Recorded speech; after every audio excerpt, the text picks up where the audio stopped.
Hello, everybody. Welcome back to Kenshi, the Sith Reborn. Ah, man, what a day! What a day it's been! What a day it's been! Hey, Artemis, it's good. It's good. The weekend was good. It was good. Um, yeah, hung out with the family, got some stuff done, did some things, played some D&D, all that good stuff. We had a good time. We had a good time yesterday. We did our variety stream. We played some fantastic Elden Ring with Muffin Top, which was a ton of fun. I don't know who was there and who wasn't for that, but yeah, we played some Elden Ring with Muffin Top last night. That was a shit ton of fun. Yeah, it's a good time. Been a good time. How are you? How is everyone else? How's everyone else? How was your weekend?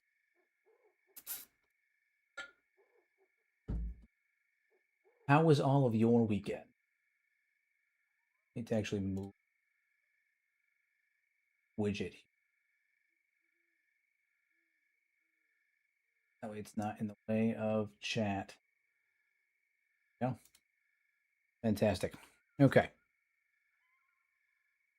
I missed it. Sorry. Mine was crap. I was sick, but I'm better now. Oh, I'm sorry to hear that. I am sorry to hear that, but I'm glad to hear that you're doing better now. Sorry, I decided to finally put a view counter on screen, and so I'm trying to get it lined up in such a way where it isn't going to disrupt chat, but it's still there. Uh, give me just a moment. Apologies. I don't want it to be in the way of chat, but I want it to be lined up with chat. So I'm trying to micro move it right now like a lunatic because I lunatic. There we go. That's what we want. Okay, cool. Um yeah.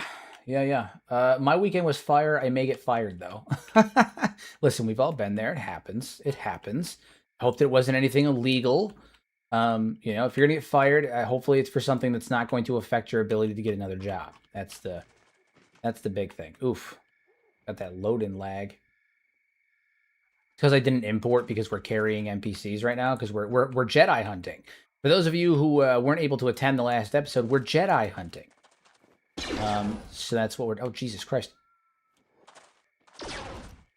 Yeah, blast. So anyway, they started blasting.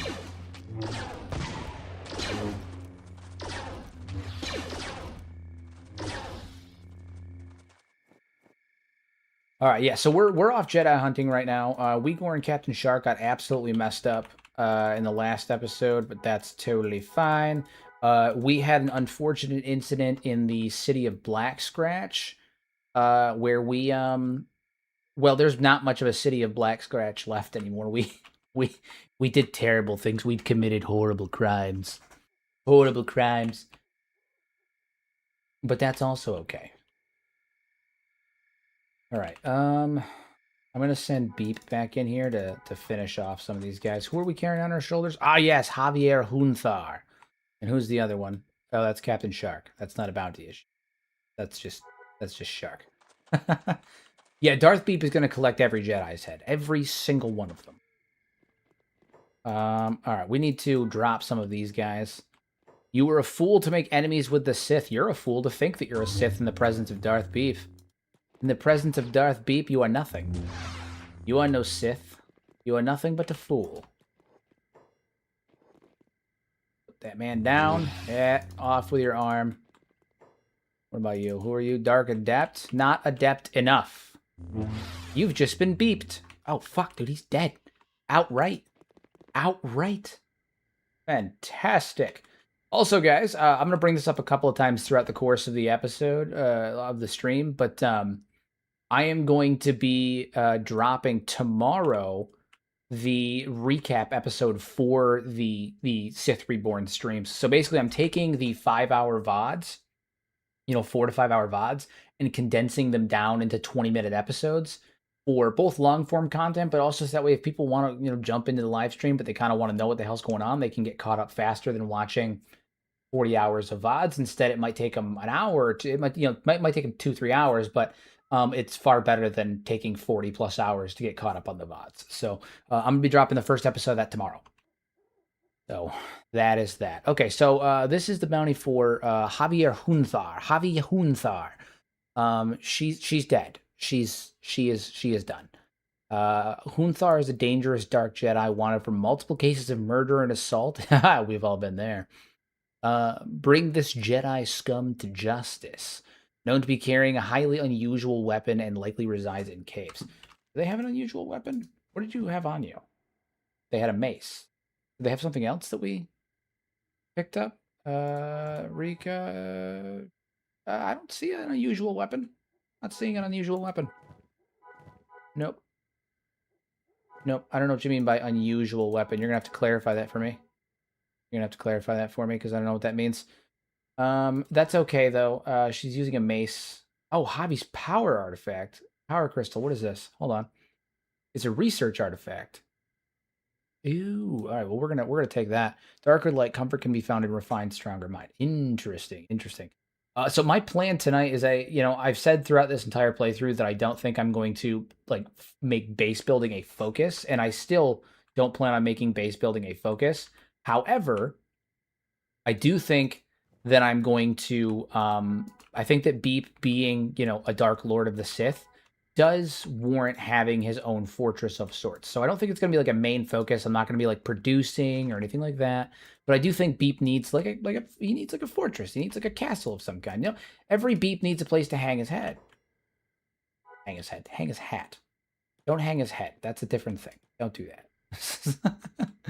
Nah, Beep needs a place to relax, to take it easy, right? And so I do think that we are going to build like a little manor of a compound for Beep and his boys. Not that he has many, but he's got these commando droids, and I think we got to put them to work. Right now, they're just sitting at his house over in the capital, and we got to put them to work. So, then we can leave some of the droids, like our B2 droid and our commando droids and that kind of stuff, at the house. They can watch the chateau, the manor, okay, Castle Beep, and everything on. Plus, there's so many interesting buildings that are added by Cthulhu that I'm really eager to see, like what what other building type, what I can do with the build menu, because there is so many new buildings that are added by Cthulhu. Oh my God, these little chicky nuggies over here just waddling around. Well, not a chicken nugget yet, but they're well on their way. Come, Beep. They just don't know how to stay dead. They just don't know how. Darth Beep is the strongest. The strongest. Darth Beep is the strongest. Wahahaha. Beep. Awesome. Okay, so we've got them. We're just waiting for Tala and Shark to rest up a bit, and Weakor to rest up a tiny bit. They got a little messed up in that last confrontation. And then once they're up and moving, they're on. Honestly, if I recall, they're not even really messed up from this confrontation. They're messed up from when we left Black Scratch and then came to the Crystal Cave. He is the one who beeps. Yeah, literally. You go to a dark cave in the middle of the woods, open the cave door, and get killed by a Sith, and you think that of me? No. I am the one who beeps.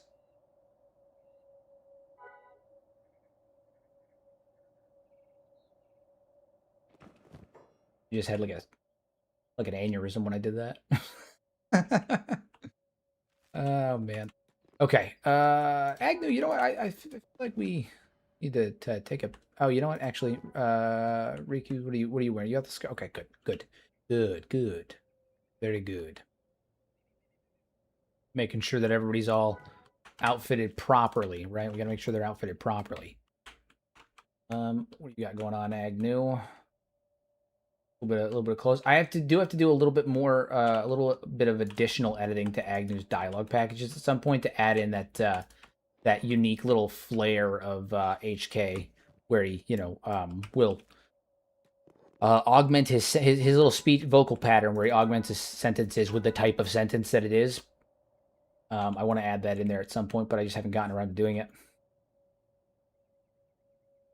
So.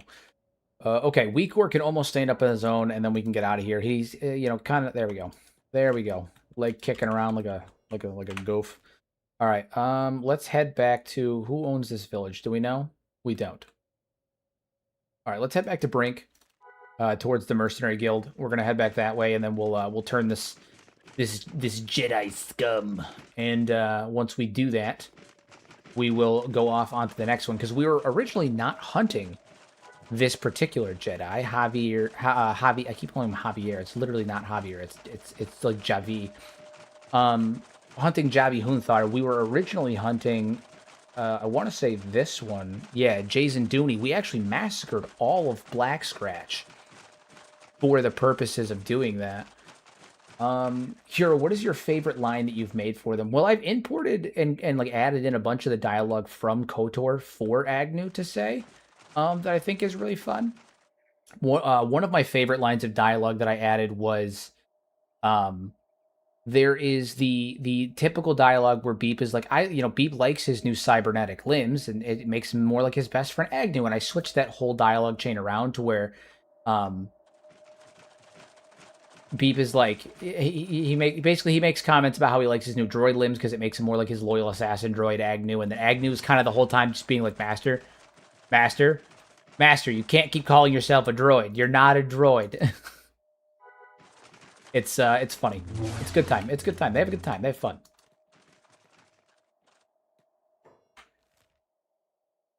And then like, what is it? At one point in it, he's like, Beep goes, Agnew's like, I thought that, what did I do to deserve this? I thought that my master was a powerful Sith Lord. And Beep's like, Beep is the Sith Lord. Like, he just doesn't understand that Agnew's like, why are you acting like such a child right now?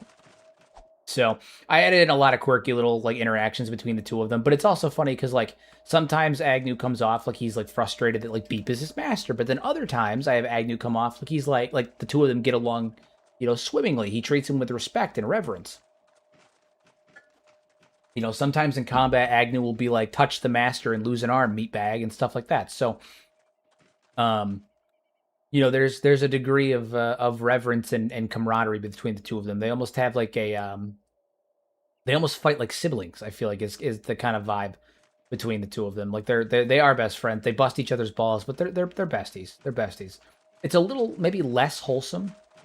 It's a little less wholesome, I think, than the normal dialogue between Beep and Agnew. Because obviously I made Beep like a Dark Lord of the Sith, but I still wanted to keep that core ideology of like Beep and Agnew are besties. They just have a different type of best friend relationship, but they're still best friends.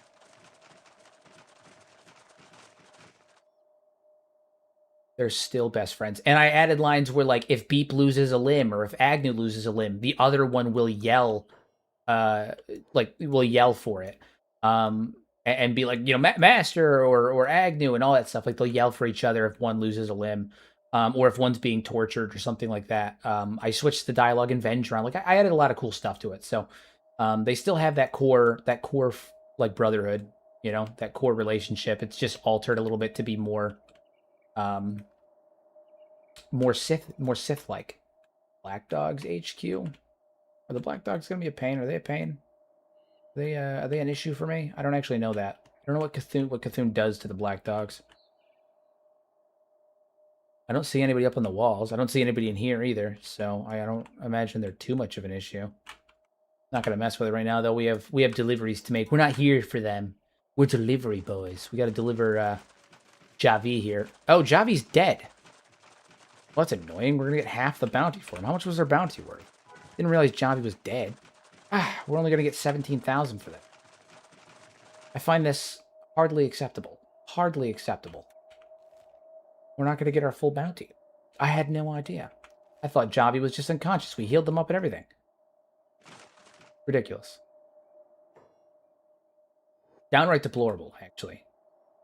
I mean, it's fine. It's still 17,000. It wasn't even a real Jedi anyway. They weren't even using a lightsaber, if I recall. They were using a mace.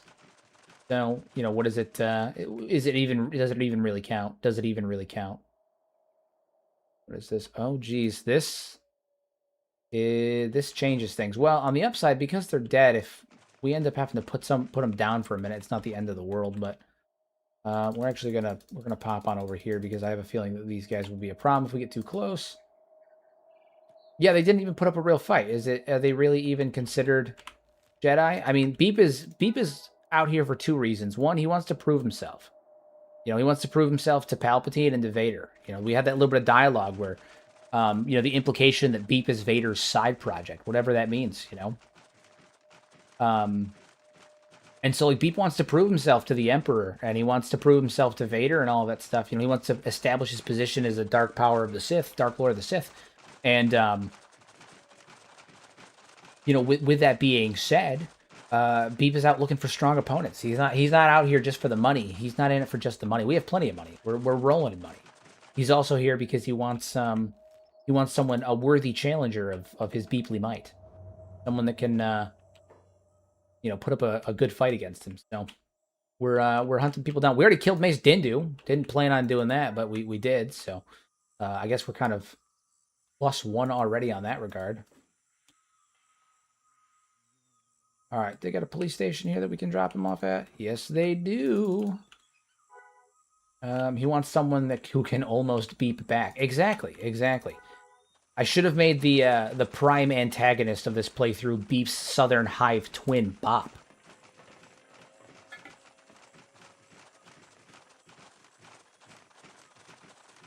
But I didn't, because I didn't think to do that. But I do think we're gonna make a chateau for Beep at some point here, pretty soon. I think that's the way to go. All right, we're gonna go put you in this prison cell.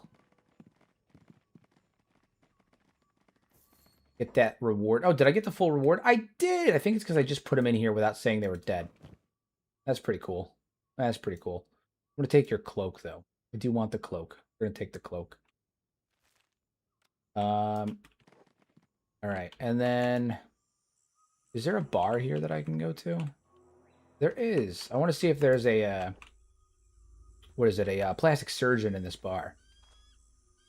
That could still be a cool plot twist. Yeah, you never know what might happen. You never know what might happen. I try not to alter things too much, but I do think that this particular like series has kind of put the idea in my head that like maybe I can do a little bit more, like not necessarily like tweaking things behind the scenes to the point where it's like I'm creating a false narrative, but maybe like do a little bit more narrative stuff in the sense of like adding dialogue and switching things around, and maybe making some custom NPCs that'll interact with characters a little bit more, and taking it from not just Kenshi but also like a Kenshi Plus experience, you know. This kind of live streams really brought that in there, so I feel like it's probably gonna be something I end up doing for future ones as well. Okay, here I'm gonna change Agnew's idle stance to just, yeah, standing there. I think that's better. And we'll change, can I change the skin tone to be more red now? All right, well then we're gonna go straight up silver then. That's the way that it has to be. If that's the way it has to be, that's the way it has to be. A little bit taller, I'm good with that, and maybe drop the frame to 90. I want to make Agnew look a little bit more a little bit different is all. There we go. There we go. I think that's a good vibe. A little bit better. Nice. Look more droid-like, right? The arms cross was cool, but there was little clipply. All right. Beep, I want to trade with Agnew. I want to give him that cloak. I follow your channel for ages, but never saw you live until recently. Thank you for the lore insight, keeping this beautiful game alive. Thank you for watching the channel, and thank you for your kind words. I sincerely appreciate it. I love Kenshi, if it isn't obvious enough. If it wasn't obvious, I love Kenshi. And it always makes me really happy when you know, people you know, have either developed a love for the game or purchased the game and found themselves enjoying it a bunch, or any of that stuff as a byproduct of my content. I find that not only incredibly flattering, but very humbling too. So I'm glad that you I'm glad that you're enjoying the content, and I'm glad you feel that way. I sincerely appreciate it. Oh yeah, Adventurers League. We massacred several towns full of them. We've actually killed 2 whole towns full of the adventurers, which are the replacement for the tech hunters. We butchered all of Black Scratch. Beep is the second butcher of Black Scratch, and we killed what is it? World's End too. We've done We've committed great crime. We've committed great crime. You're the reason I'm probably going to buy it soon. Listen. I think it's one of those games where like I remember I took forever to buy it. I took forever to buy the game, because I was so uncertain of. Wow. Wait, this is a droid? Oh shit, son! I want one of these. These guys look badass. Say what? Hell yeah. Okay. All right. Okay. Um. Yeah, I took forever to buy the game because, like, I remember I watched the trailer independently on my own one time, and I was like, the concept is really cool, but it didn't look like something I wanted. And my buddy spent almost a year and a half, 2 years, trying to get me to buy it, talking about it all the time before, everyone's heard the story 1,000 times at this point, I feel like. But, like, he finally broke me down, and I got it when I was out of work during COVID. I had gotten taken out of work I had a sinus infection, and they kicked me out of work because they're like, if you have anything that even looks like COVID, you're not allowed to be here. Even though I didn't have COVID, but it's fine. So they kicked me out for 2 weeks, and so I got it on a whim while I was sitting at home for 2 weeks, bored out of my skull, and I've been here ever since. It's one of those things where I feel like you just need to play it. I've never heard someone who played the game and didn't like it. I've heard people who said, I either don't know what the game is, I've never played it, or I love it. I've never heard someone be like, I played it and hated it. I've never heard it. I've heard people say that they hated it initially, but it almost always gets replaced with love very quickly. It's a phenomenal game. It's a phenomenal game. Kenshi is top 5 games of all time for me. The growth you go through playing and understanding the game is so much fun. Every new game is a different way to play. It's so rewarding. Literally. COVID gave you Kenshi instead of COVID. Exactly. COVID gave me Kenshi. That's what it was. COVID gave me Kenshi. And Kenshi's basically my part-time job now, in an unironic way. It's a funny thing to say out loud that, like, Kenshi is my part-time job, but, like, at this point, like, it literally is my part-time job. I stream 25 hours a week, 25, 30 hours a week sometimes, Kenshi has literally become my part-time job. That's crazy. That's crazy. And I've gotten to talk with the developers, and I've gotten to do, projects with them, and I've gotten to meet a bunch of other content creators and do, collaborations with them, and I'm live streaming with other content creators and all that stuff. Like, it's given me a whole new group of friends and a great community, and it's been wild. Kenshi's given me all of that stuff. It's wild, Wow, all that stuff. I owe Kenshi a lot. I owe Kenshi a lot. Okay. So now we need to go find. We're gonna head up to this village because we know that by Black Scratch is where that other Jedi is, and so we're gonna head up to that village to see if maybe they're up there. I played about 5 hours a few years back and gave up. I got back into it at the start of this month and I'm totally obsessed. Yeah, I tell everyone, it's funny. It's like MMOs in the sense that, like, people will be like, you have to play Final Fantasy Online for 100 hours before it gets good, right? And I personally, I think that's nonsense. There's no game that you should have to play for 100 hours before you finally get good, before it finally becomes a good game. However, I think there are games like Kenshi that are a small exception to the rule where it's like you don't have to play 100 hours, but, like, you got to put 5, 6, between 5 and 10 hours in before like you really are like, oh my god, this is fucking incredible. This is incredible. You plan to do base building video by the end of the Star Wars series? Oh yeah, I'm gonna do probably a Project Cthulhu base building video as like a special. It's because I've been hesitant to do like just a straight up. Why does Beep not have a name tag? That's super weird. I'm not complaining, like, it's fine, but very weird. I've been hesitant to do one too soon because it's kind of like a niche. Like, you have to have my overhaul in order to put this together. Oh shit, 104th. I think we could take some clone troopers. We just got to be smart about it.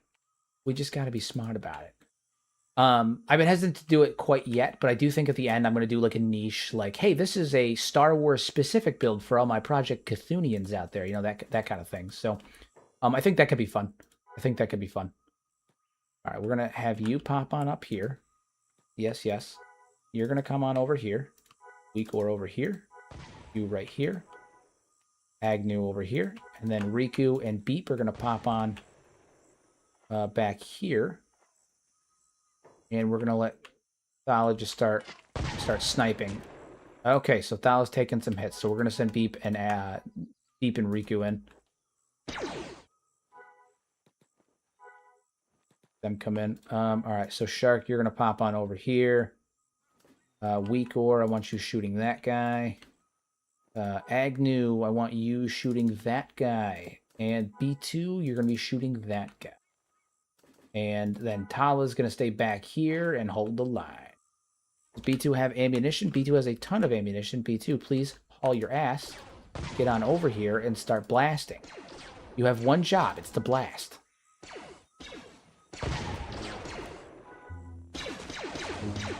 All right, Beep, we're going to take you off hold. I don't need you guys on hold anymore. Fantastic.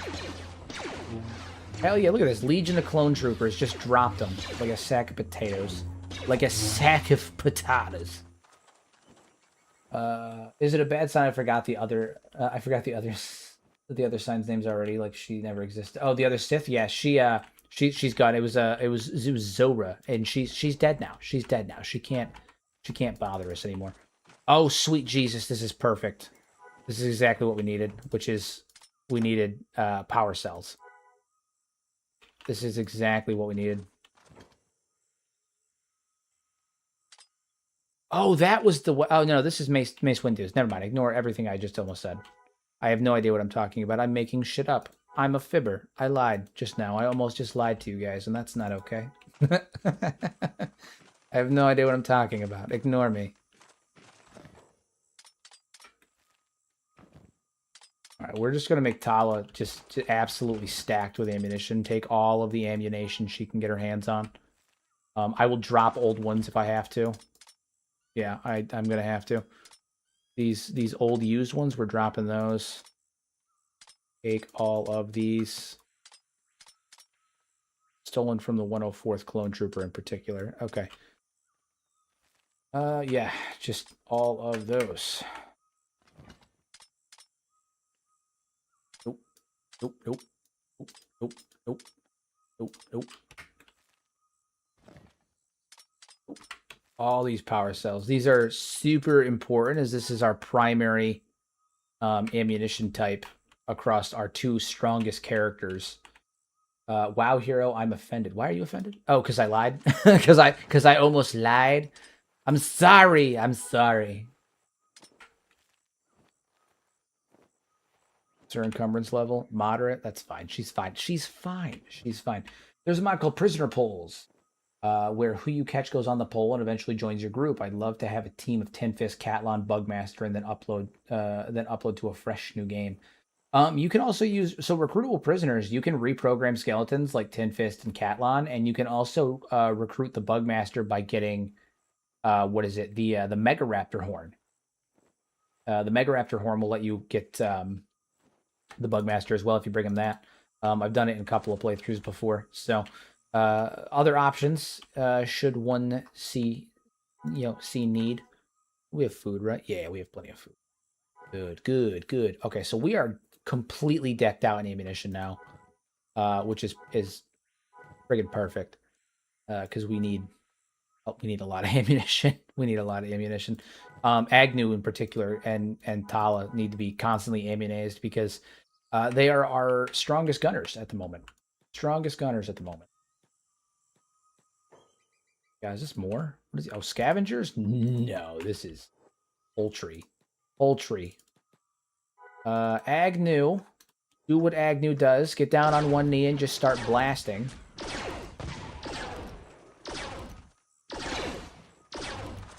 Nice. And Beep is off. Cutting them down. Nothing will stop. Can't stop him now. He's having such a good time. Killing them all. I've got a big-ass power hammer and no arm. Okay, he's dead. He's very much dead now.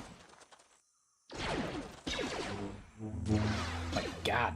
Potato time. It is potato time. Who's up here fighting? Is it more scavengers? Who are they fighting? They're fighting muggers. Okay. Wow, this whole zone is just the outlands here are just Just a clown car of clown car of nonsense. Everybody's fighting everybody. It's fine. It's fine. You know what we should do? Maybe not right this moment, but we should head up to Bast, because I imagine it's just an absolute friggin' war zone up there. Probably magnificent. Probably magnificent. I found a fishing village on the north coast, and someone mentioned a headless creature. Do you know anything about that? Um, so in the game files, there's an unimplemented character, and it was unimplemented for a reason, right? There's been a lot of speculation that they were supposed to be in the game, and that they were, um, like that they were supposed to be in the game, or that like they were bugged out, and that's not why they're not there, or anything like that. It's not. Chris has confirmed that they were removed on purpose. However, there is still some like dialogue and stuff that implicate that they originally were intended to be in the game, and then they chose to remove the character. It's called the Whistler, and it's like a half organic, half skeleton creature that has no head. And I'm assuming that's what they're talking about. You can find images of it on Google. The Whistler, Kenshi. It's kind of horrifying. It's like a female body with no head and like this giant like gap where the neck is supposed to be. But yeah, that's what I imagine that they're referring to. If I had to guess, if I had to throw a couple of maybes out there, a couple of possiblies, probably that. All right, I want to see what this village is about, because I'm wondering if this village is where that Jedi is. My mind was blown, and I had to replay your answer. Mega Raptor Horn, awesome. How do you reprogram a robot? So in Recruitable Prisoners, every skeleton character can be reprogrammed, provided that they're in the Recruitable Prisoners Excel sheet that tells you like what is where, percentile chance, all that stuff, how to do that, the chance of them accepting your answers and all that stuff. But a lot of the skeletons can be reprogrammed with a reset code, and the reset code is a string of numbers, and those numbers correlate to the option in the dialogue that you have to pick. So you initiate the reset code, and then you pick like, this is just me throwing out random numbers, but like you'd pick, if you ask them what the reset code is, and they throw out this big string of numbers, you go through the dialogue again, initiate the reset, and then it's like pick options 3122 314 22143, and you just go through that list of the dialogue options until eventually you reset them. It's like a whole thing. Okay, who are you people, and what do you want? Small residents. Okay, who owns this village? That's the question. Trade Federation. Oh, okay. So these guys are on our side. This was not the village I was necessarily looking for. I was looking for a. Oh, but they're all about to get murdered. All right, let's go save them. Let's go save them, because these Federation guards are probably going to get murdered by grass pirates. Let's go save them. Because that's what we do. That's what we do here. That's what we do here. We help people. We help people. Shoot that grass pirate. Just blow his arm right off. That sounds like a full Saturday. I love it. Thank you. Enjoy. All right, we're going to put you guys on Black Hold and passive, because I also don't want to. I don't want to actually instigate some of the adventurers in these towns, because there's always adventurers around the town. Damn adventurers guilds. They're everywhere. They're everywhere. You got in here? Anybody good? No. Some variety. I want some variety. If I'm going to recruit anybody, I want some variety. But I do need to start thinking about potential servants. For when we build, Castle Beep. Castle Beep. Give you guys a bed. I don't think we have to pay for these, yeah, because we're allied with the CI Separatists, the IRS. Fantastic. Is this Nexus mods or Steam mods? The link to my to all of the mods that I'm using are in the description. It's one-click download for every single mod that I'm using. You can see all of them listed right here. I have a collection on Steam. You can download every one of these in one click on Steam using the link below. The only thing that you have to download separate is Kenshi, and that's from Nexus. And that's, you don't have to do that. It's just you won't have any like unique sound effects like blaster fire or lightsabers, so your game will sound kind of wonky. But other than Kenshi, everything else is right here. So should be all set on that regard. Hey Ray, how you doing? How you doing? All right, well, this was not the intention here. I was hoping this was going to be where the Jedi was hanging out. There's a Jedi around Black Scratch. Here's what we're going to do. Agnew, Riku, and Beep. You three are going to go looking for the Jedi. You three are going to go looking for the Jedi while the others hang back. We need to find them. We need to find them. I need to figure out where they are, and I need to put them down. We know that they're near Black Scratch based on their wanted poster. Also, we can get rid of that wanted poster for Javi because she's dead. So that's one Jedi down. One Jedi down. About 6 more to go. About 6 more to go. Yeah, so we know that this particular Jedi, whose name is... What was it again? It is Jason Dooney. This target is a Jedi and considered extremely dangerous. The pay is most definitely worth a limb or two, though. Unfortunately, her current location is unknown, but has been spotted near Black Scratch not too long ago. She's most likely hiding in that town or somewhere nearby. Now, we know that she's not in the town because we killed everybody in that town. we ended the whole town. So we know that she's not in the town. So now we need to figure out where she is. So we're going to be wandering the area outside of Black Scratch for a little while we're figuring that. Because we're going to find her, and we're going to end her. For no reason beyond that they might... She may prove an ample challenge for Darth Beep. She may prove as an ample challenge for Darth Beep. Potentially. Potentially.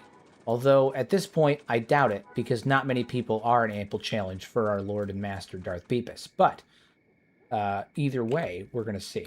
In a one-on-one conflict, as far as I know, there's only 2 or 3 people that I think could beat Beep right now.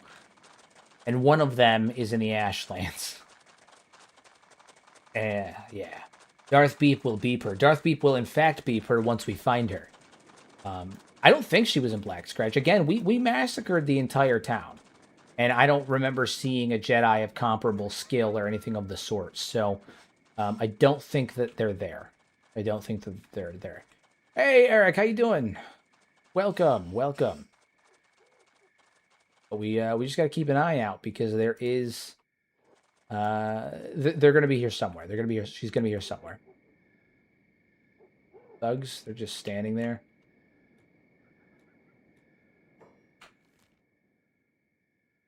Gotta waddle around a bit. Try to avoid these thugs if I can. Worst case, we should...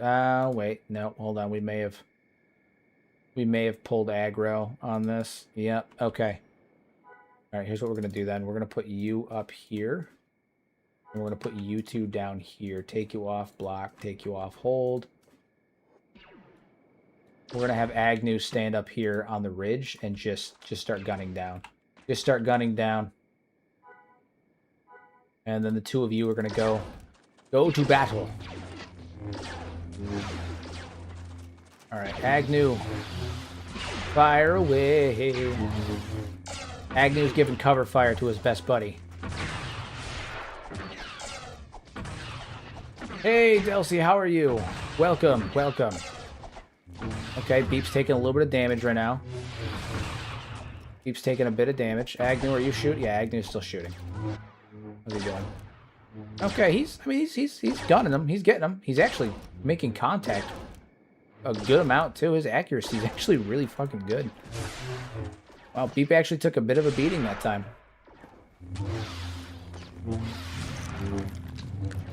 Okay. Someone got force choked. Didn't see who it was, but someone got force choked. Beep is just beeping. That's what you get. That's what you get. Darth Beep wins. Ha ha ha. Beep. Ha.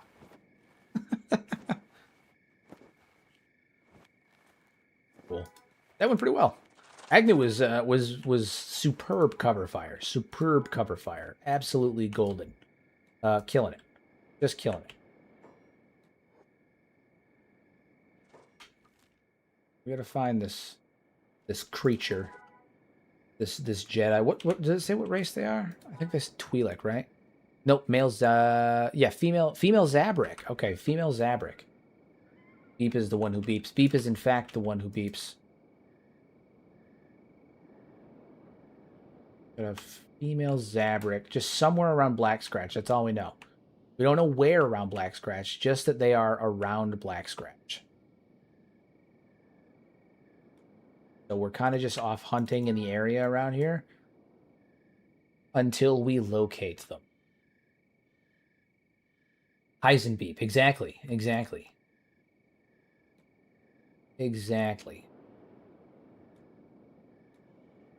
Beep's got that grade A giggle dust. That grade A preem 98% giggle dust.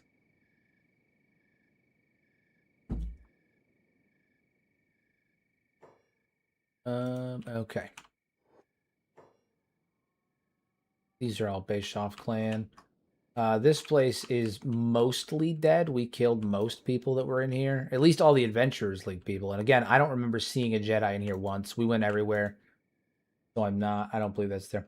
I love that it's a collection that I can pick and choose mods. W, man. Hell yeah, I'm glad that you enjoy. I try to, anytime I do like a heavily modded playthrough, or any kind of playthrough that like people are going to be watching, and if they find it interesting or want to join in, I try to make a collection for it. So like I have my Vanilla Plus collection, I have my my Clone Wars collection, and it's just kind of I think it's a good practice that like if you're gonna make Mysterious Camp, what's this? Okay, hold on, Mysterious Camp, that bodes well. I think it's good practice that if you're going to be doing a live stream with like a modded playthrough, you need to make a collection so that way like your audience can participate, right? Ruined Jedi hideout. Okay, hold on. This may actually be more dangerous than I expected. I don't know what the situation here is. Scavengers. It says ruined Jedi hideout. Does that mean that it's not? I feel like we're going to walk in here and it's going to be like fucking Yoda or something. I feel like we're about to find Yoda on accident and it's going to be like a whole thing. These are the scavengers. Okay, so are the scavengers being led by a Jedi? Is that the implication here? Is that the implication? All right, we're going to have Agnew pop on over here and just start blasting as one does, as one has been known to do. And start pulling aggro. Agnew, just start firing away, my friend. There you go. That's how we do. You still shoot from here, Agnew? No, he's got to get closer. Agnew, pop on over here. Not that it matters too much. Beep is just cleaning house right now, but... Alright, the three of you get over here. Agnew, go take this fool down. Shoot him. Hit him again. Come on. There we go. Okay. All right. So now I don't know why I'm actually nervous about this. All right, we're gonna have Beep walk up to this here facility. I feel like I'm gonna walk in and it's gonna be like Yoda staring at me or something. I feel like there's got to be a Jedi leading this place. It's a damaged Jedi hut. Okay. Damn, 40 minutes late, but Gigi Diagos was hitting the vibe real hard earlier. Haha.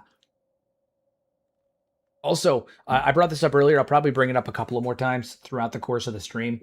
But this tomorrow morning, I'm going to be dropping the first recap episode for the Sith Reborn series. So something I'm doing with this series that I've never done with any of my other series before is I've been recording all of these the VODs as I was doing them. I then am condensing down the 5-hour VODs, 4 to 5 hour VODs, into like a 20-minute episode and posting it as long form content. So that way people who want to catch up on the series don't have to watch 40 hours of VODs to do so. Instead, they have to watch maybe like 1 to 3 hours of content, but it's a hell of a lot easier and more digestible than 40 hours of VODs. So hopefully that's something people will enjoy. The first one comes out tomorrow. It's a recap of episode 1. They take quite a bit of time to make, but hopefully, people enjoy it. I try to cut it down, make it interesting, but I wanted to make it as a way to I wanted to make it digestible again. I wanted people to be able to join midstream and actually have like an idea of what's going on, or be able to catch up quickly. All right. What do we got? So it's just scavengers in here. There's just scavenger leader. Okay, I guess there's that. What is this place then?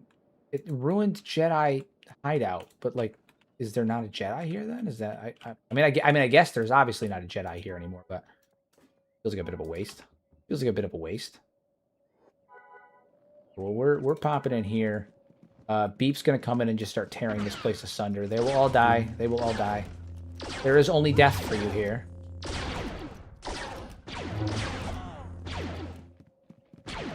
There is only death for you. Hello. Goodbye. Jesus Christ.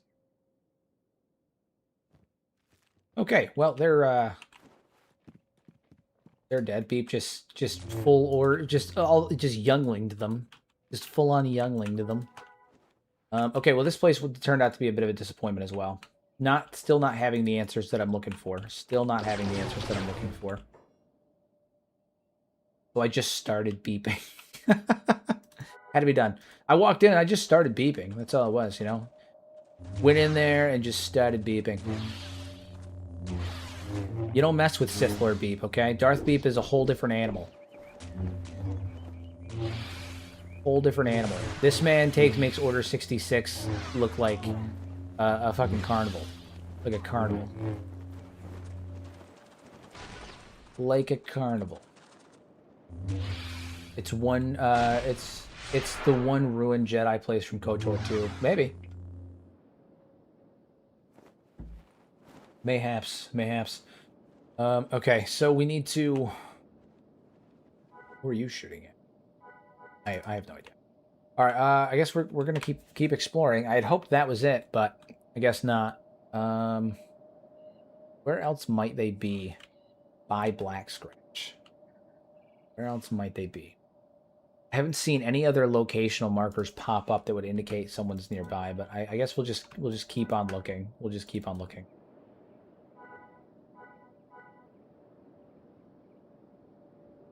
Were these guys just random yeah, they're just thugs. I'm not gonna bother stopping for them. Not gonna bother stopping for them.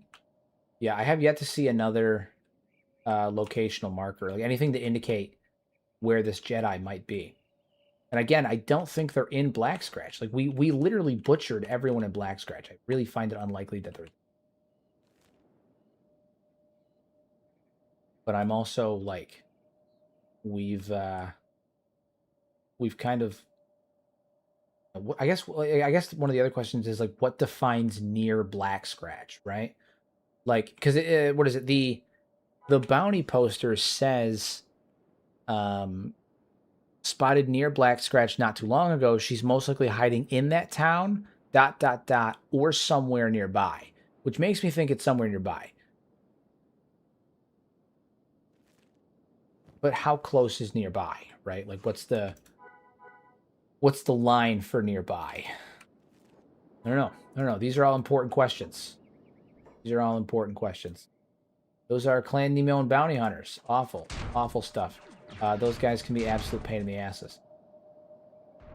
Time to search some ruins. Yeah, that's kind of the vibe we're going for right now. Is I guess we're gonna have to search some ruins right now. We're just moving around. This place is kind of a consistent war zone. It's like 360-degree combat out here between Mandalorians, thugs, and everything else. So we're definitely gonna have our hands full in terms of combat. But that's okay. That's okay.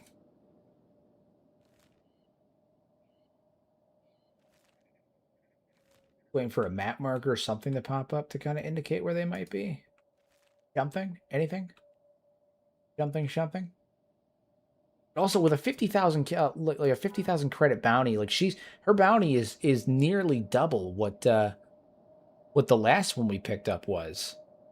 So she's got to be strong. I'm going to use echolocation using beeps. I'm going to use echolocation to locate the Zabrak, right? I'll beep a couple of times and it will cause a pulse that will travel along the ground, and then from there I'll be able to locate the I'll be able to locate the Jedi.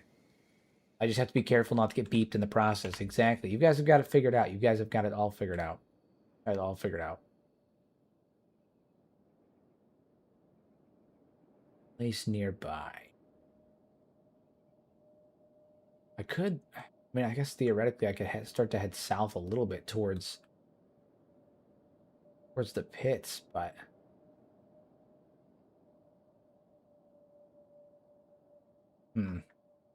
The unwanted zone. I could head into there. I gotta know who are you excited or worried about the KOTOR. I gotta know who you're excited about the KOTOR remake, still in development according to the lawsuit anyway.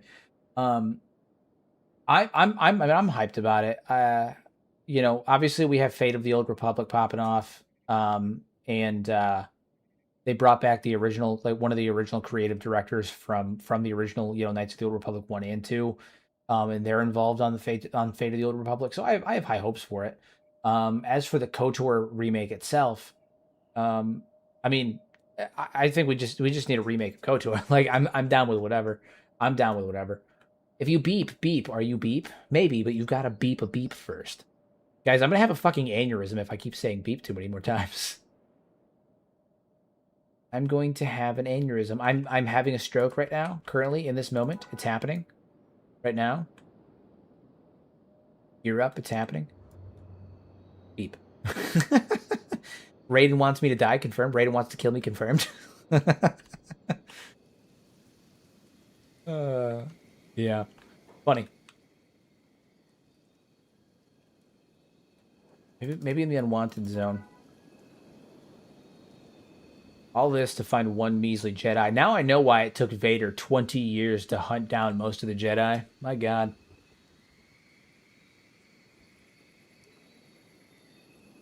Now I get it. Now I know why it took Vader nearly 20 years to hunt down the Jedi. It all makes sense now. Oh shit, Agnew, back up, back up, back up. Provide cover fire. Shoot that boy first, though. Put him down. Perfect. Provide cover fire. Fantastic. Fantastic. This is the voices in Beep's head. Yeah, all of the chat is just the voices that are in Beep's head. Alas, poor Beep, I knew him well. A hiver of infinite jest hath beeped me upon his back 1,000th time. Indeed. Indeed. Indeed. Okay, so he's not at the Jedi hideout. The ruined Jedi hideout. We have... Alright, so I guess we have two options. I can head south towards Stobe's Garden. Or I can head north of Black Scratch and search up here, you know, on the tail end up here, over by where the spider factory is. What do you guys think? North or south? North or south? Could they be patrolling? I have no idea. I guess theoretically I could go back to Black Scratch and do a double take to make sure that they weren't in there. Again, I don't think I killed them, right? Like there was a lot of Jedi in Black Scratch, but they were all adventurers. They weren't. Unless they're part of the adventures. Like, I have no idea. I saw a short from you that you thought Kenshi 2 would be larger, not just with new lands, but stretched out as well. So the hub would be further from Black Scratch distance-wise. I mean, theoretically, yes. That probably, yeah. Yeah. Yeah. Because they said that there's going to be, the map is going to be 50% bigger. So they're basically, you're going to take this map, cut it straight down the middle, and it's going to be this much bigger. This much bigger. I have to specify that. I know it's stupid that I have to specify that, but I had someone tell me that they thought that it was going to be twice as big because of that. I'm like, 50% means half as much bigger. Okay? So it's going to be 0.5% bigger. I mean, 0.5 bigger. So, yeah, half of this larger. However, don't call me out like that. Raiden, listen, I'm sorry. I didn't call you out. You called yourself out, Raiden. Okay? I didn't call you out. You said it. I wasn't going to name anybody. I wasn't going to name names. I wasn't going to name names.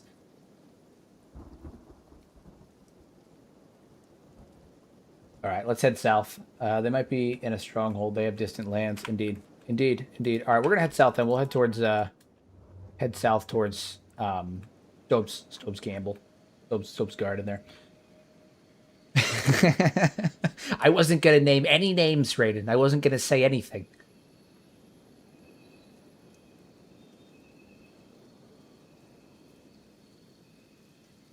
Yeah. 50% bigger is new land or stretch length. I think it's gonna be both, because they what is it? Oh shit, that is a lot of that is a lot of crabs chasing us. That's kind of horrifying. No, it's so I think it's gonna be both. I think we're gonna get new lands, like new continents, new islands, new lands to explore. In addition to that, the map is also going to just be bigger, right? Like they're gonna take the existing map and stretch it out, because they had to remake the entire map in Unreal anyway, right? Like they didn't port it over, so they had to remake the entire thing anyway. They might as well make it literally bigger, especially since the engine and Unreal 5's engine will be able to handle. Excuse me, Unreal 5's engine will be able to handle a bigger map comparably to Ogre engine anyway. So like it'll be fine. It'll be fine. A lot of crabs here. A lot of crabs. Maybe 2 land masses. Yeah, so I'm not sure of the specifics per se. I'm not sure of the specifics per se, but I do think we are getting new lands. That's pretty much been confirmed by Lo-Fi and like AMAs and interviews and stuff. And then they said that the map is going to be bigger, and I think those two things are both together and separate. But yeah, I'm very curious about new land. Yeah, I think it's just another continent that's on Kenshi. I think it's just another, maybe a smaller continent, but I think it's just going to be another continent, because like there's no way this is the entirety of the moon. There's basically an entire back half of the moon. Like it's tidally locked. So this portion of the moon is at most this is at most half the moon. This is at most one side of the moon. There's got to be a back half, right? So like, what if we can go to the other side of the dark side of the moon, even though that's not really actually a thing. That's not a thing. Hello, my independent thinkers. Have we Rogered yet? We have not Rogered. Everyone, please do me a solid favor and sound off with a Roger in chat for our dear comrade here. Sound off with a Roger. It's so funny. Oh my god, it's so funny. Camp. Okay, there's a camp over here. What kind of camp? What kind of camp are we talking?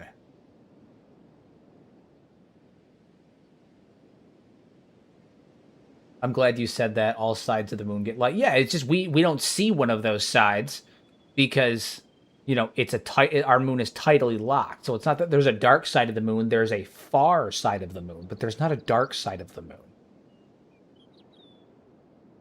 What is this? What is this place? What is this place? Okay, that bodes well. What is this? Oh, this is where the Brevosh clan is. The Brevosh. All right. Well, I don't know anything about who's running this place or what their deal is, but I think we may have to kill him. We may have to kill him, but we're not going to be able to do it with just the 3 of us. So we're actually going to pop on up here, and then we're going to sit here for a minute while the rest of the group hauls ass over. Yeah, they're going to haul ass over here. It's going to be a minute before they get here too, because they're all the way up that village there. So we're gonna stand here and we're gonna watch their little bubbles come all the way here, and hopefully they don't get in a fight with any beak things or anything, any of that stuff. What is that? As a matter of fact, it's all dark. True. Hope to see a sort of raiding faction in the other continent that launches frequent raids on the mainland with the occasional land grab. Yeah, that'd be really cool. That would be really, really cool. So Vikings. Yeah, it's fake. It's Vikings. It's Vikings. Kenshi, Vikings, and pirates. It would be really interesting to see like a pirate culture, like a significant pirate culture, because like during the Second Empire, pirates were like a big problem, right? Like Catelyn was constantly worried about pirates and all that stuff, and he was accusing people of being pirates an awful lot. And it's I'd like to, obviously, like, there was a pirate issue, and then it turned into let's attack the pirates to everyone's a pirate, right? And his paranoia. So obviously pirates were a problem, which kind of feeds into the whole, like, there are going to be pirates and boats in Kenshi too. But I'd like to see like a heavily like raiding based like pirate culture in Kenshi too. That'd be badass. It'd be really cool. Wacko pirates, here we come. That's right, baby. That's right. That's right.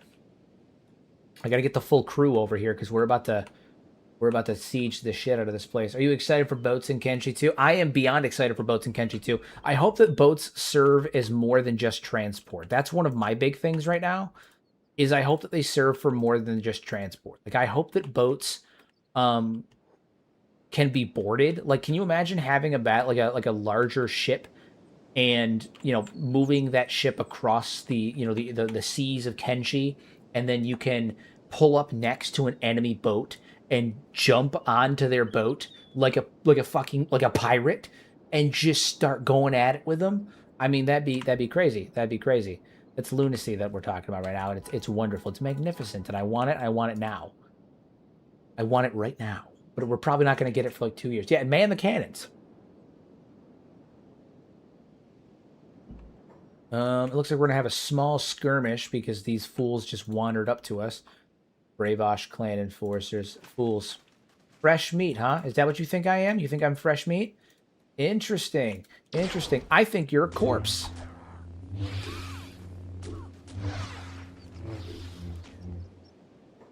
You think I'm fresh meat. I think that you're a corpse.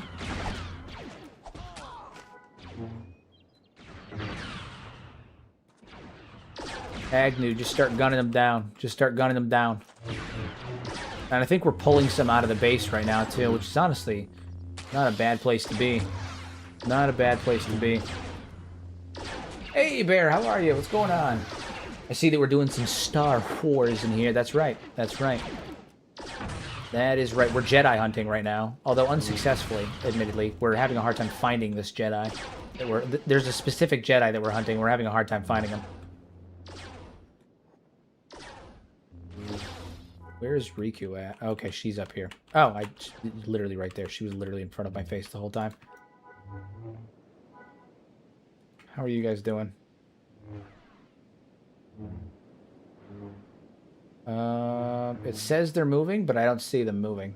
Oh, okay. All right, they actually are. They're moving again. They're moving again. Cool.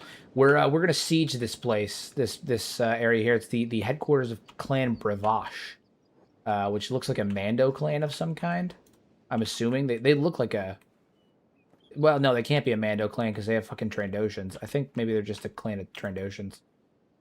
Oh yeah, actually that would make sense because they have a lot of they have many races in terms of slaves, but now that I'm looking at the actual enforcers and thugs, they're all Trandoshans. So we're about to take down a Trandoshan thug ring, Trandoshan crime ring. So woo. I'm doing awful today. My wallet hurts and my cat is very ill, potentially life-threatening, but we don't know yet. More expensive tests pending on Wednesday. How are we all doing? Jeez, Bear, I'm sorry to hear that. I'm sorry to hear that. I hope everything works out. I hope everything works out. Sorry to hear that. Kill these damn Trandoshans. I ain't racist against these reptile people, but these dang lizard folk. Scalies.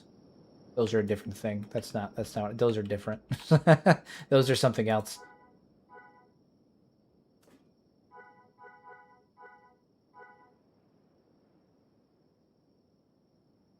She's well over a decade old at this point. Yeah. Yeah. Yeah, that's unfortunate, man. That is most unfortunate.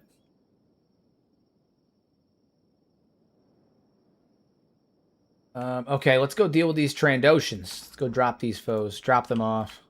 Drop them off the face of the world.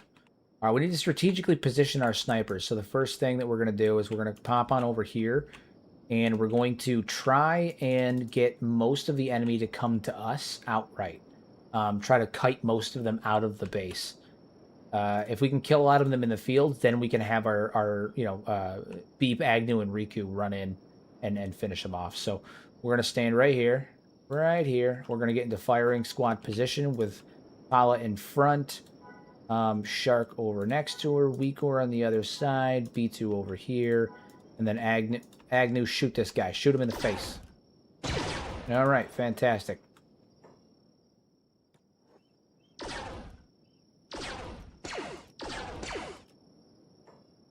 They keep coming from all sides. Honestly, super frustrating. All right. All right.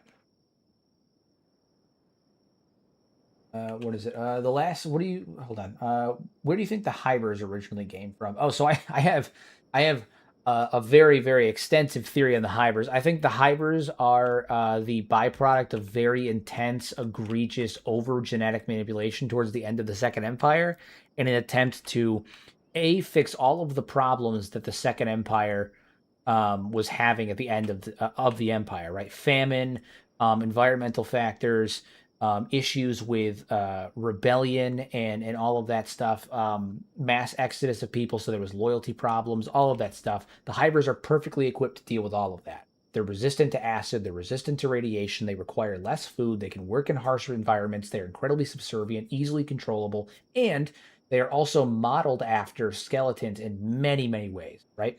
Physically, they look a lot like skeletons. They also have different models that are can be a direct one-to-one copy of the various models of skeletons as well. The worker drones look like the normal skeletons, like Burn, right? The soldier drones look, they have the same long-shaped head as the soldier bots do. It's just facing a different direction. The intelligent managerial class look, the P4 units like Catlon and Elder, they look and have a rounded head just like the princes do. In the concept art on the loading screens, you can see the a variant of skeleton that was supposed to be like the king skeleton, right? It was supposed to be like a leader. It had that lion head, that mane with the prongs sticking out. Well, the queens have prongs sticking out. They have that lion mane, so the Hybers were seemingly modeled after skeletons to be more like skeletons, and also designed perfectly to fix all of the problems that the Empire was facing at the end of the Second Empire.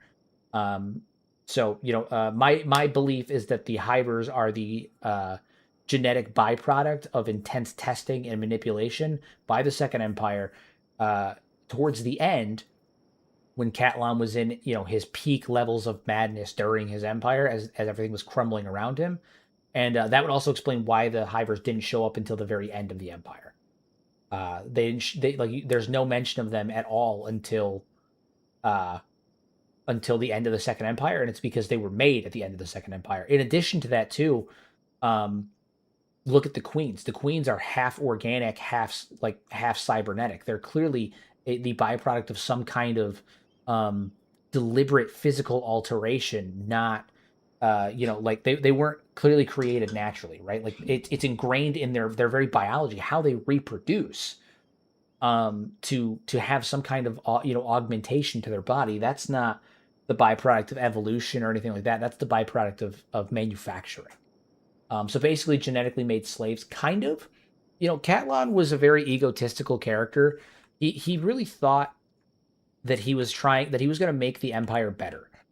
He was going to make his empire better than the first empire, because the whole premise of the second empire was Catlon was going to fix the sins of the past by and make up for what the skeletons did during the first empire by protecting humanity.